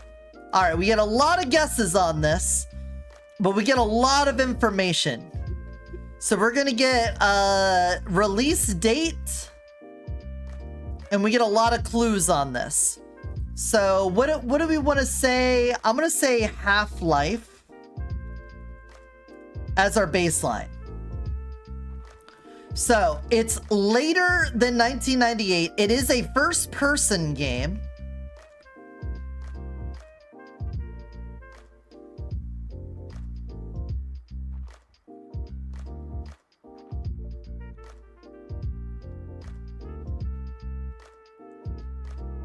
There are some similar themes in here. It's not in the source engine and it's not by Valve, but it's something first person and released after 1998. So why don't we first person, we could go Halo. Well, it's not by Valve. We know it's not Valve. So why would we say Portal?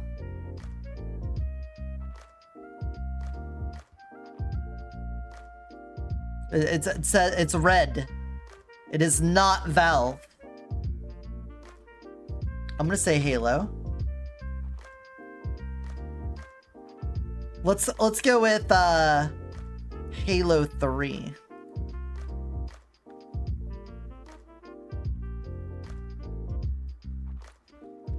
Okay, so it's even newer than 2007.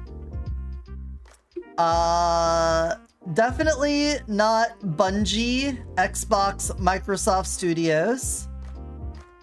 Strictly first person, there's no third person in there. For some reason, the shooter is in yellow. So it's shooter something else.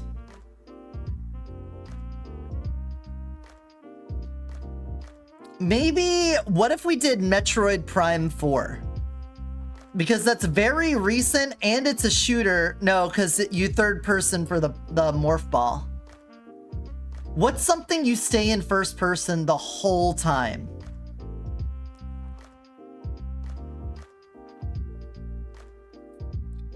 Destroy All Humans is third person.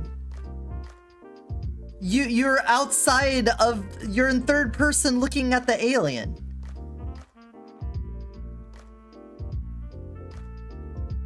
Battlefield? Battlefield's a good choice. Battlefield, what's the newest one? Battlefield 6?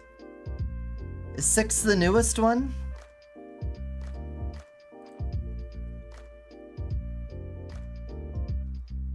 Okay, yeah, there was third person because you get in tanks, so that makes sense.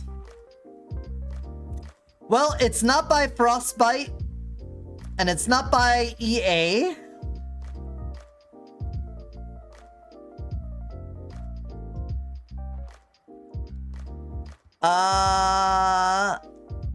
Yeah, it's between 2007 and 2025. Pretty big spread there.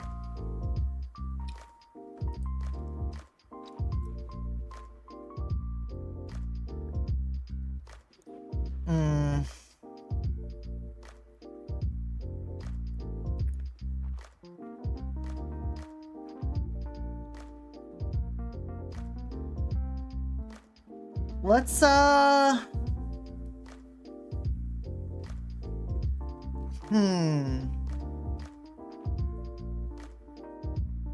Far away. You gotta get out. Yeah, we've got plenty of lives to get this guess. We know it is strictly first person. You never leave first person.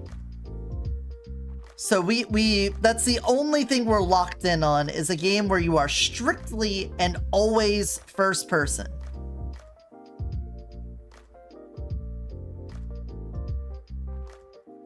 We also definitely know it's not Frostbite, Bungie, Doom? You know what? Let's do it. Doom.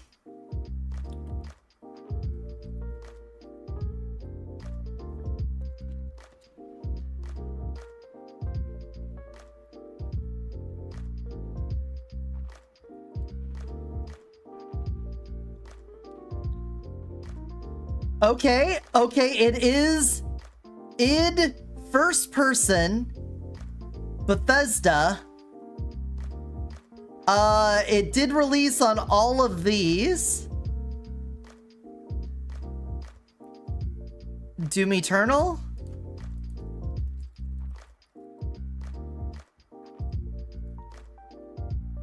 No.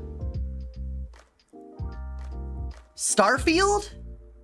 Wait, what came out of id between 2016 and 2020?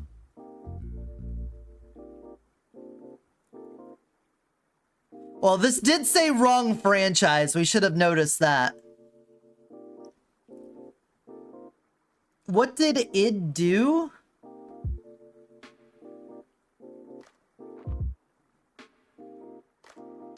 Bethesda.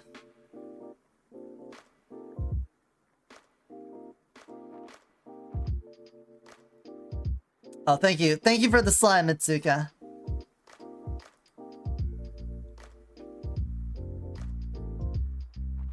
Dude, what did Bethesda make in id Tech between 2016 and 2020? Fallout 76?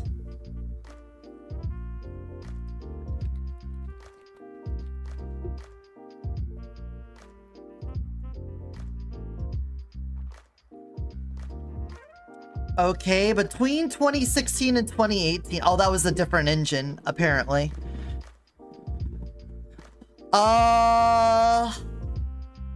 Wolfenstein? Oh, a Wolfenstein.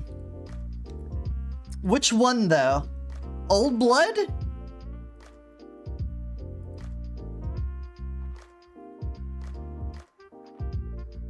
New Order? Well, we got it. It's Wolfenstein something.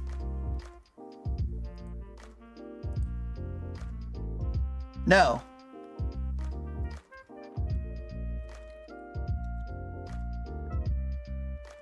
It's not the Old Blood or the New Order.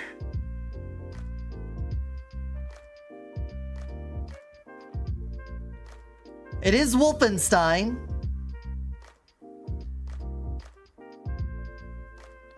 Youngblood?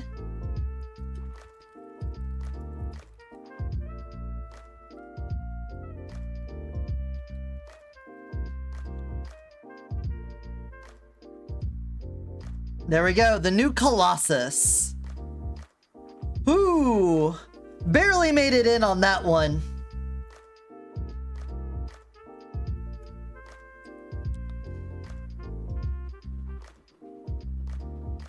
Yippee! We did it! Alright guys, so I'm gonna go take the dog for a walk. I'm gonna make dinner, get something to eat, and then I've got a stream on a different website later tonight. I don't think I'm allowed to advertise that here on Twitch or YouTube, so if you want to know more about that, I'll announce it in the Discord, don't worry. But what are we gonna put up on the wall of memories for today? I don't think any of this. I don't know if I want to put up any of the Epstein stuff that we talked about in the news either. And thank you for the head pads. Thank you. I guess we could do the crossword.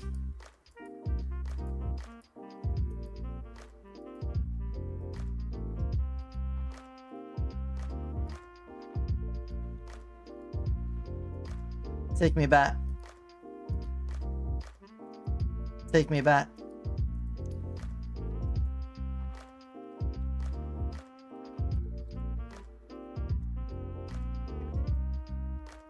Take me back.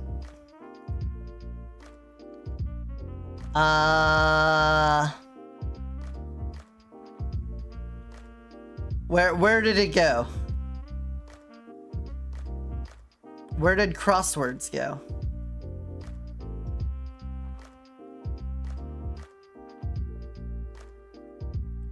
It was just here. It was like right up here.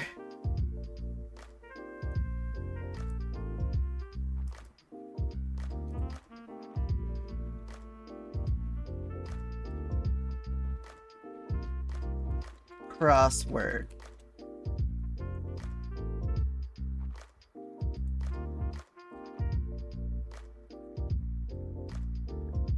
Can I not see like my recent?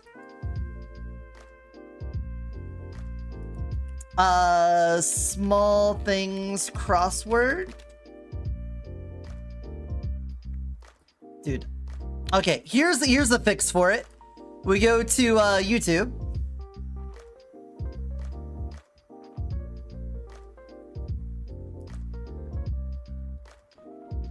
Easy.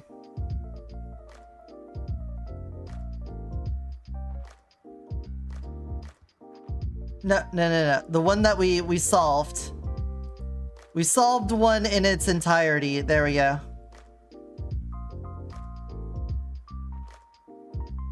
Hold on.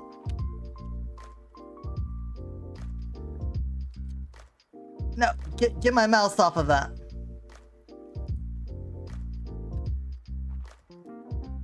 There we go. Let me grab that. All right. We're gonna head on over to the Wall of Memories. For any of you that are new here or you haven't made it to the end of a stream, at the end of every stream, we put a little trinket up on the Wall of Memories so we have something to remember that stream by. Get over here, Walt. Also, shut up, Spotify. And today, that's going to be the crossword we finished as a team. As a unit. We crushed the crossword.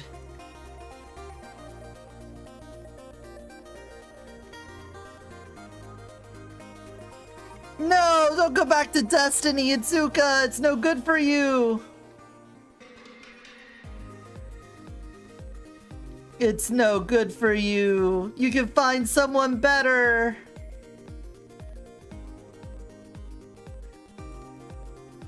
There we go. We're almost done with the season, guys. We're so close.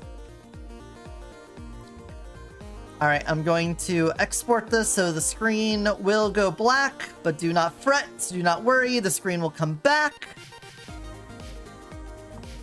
And bingo, there we go. Oh, the music is...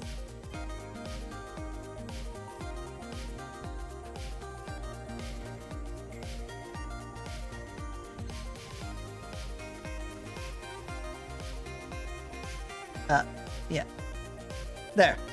There's a crossword right over there. We did it. That's our memory for today. So. Let's talk about what we've got going on this week. Tomorrow, we're going to be starting off the day working on the avatar. We're going to have a little bit of time in Blender so that I can fix some things that I need to fix with the model. Then at 8 o'clock, we're going to switch over to Noida and do Noida for the rest of the night. Friday, we're going to do a short Just Chatting stream. And then we're going to raid into Moose, who's having his birthday party. Probably going to be playing Risk of Rain, Deep Rock Galactic, a whole bunch of fun things there. And then Saturday, I'm going to be playing Marvel Rivals with my mod team, so be excited for that. But for right now, let's find somebody to raid into. A delicious raid target. Somebody to receive us, my willing little pets here. Who will be the receiver? What if we raided into Chunky? We haven't raided into Chunky in a long time, and she happens to be live right now.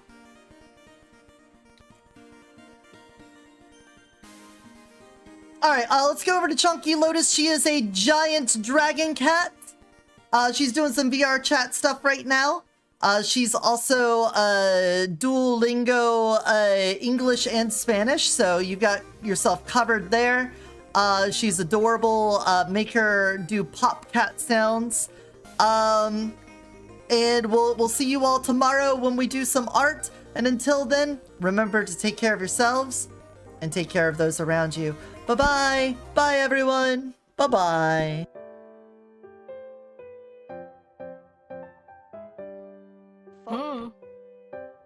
When I look at you head on, you can't tell a difference.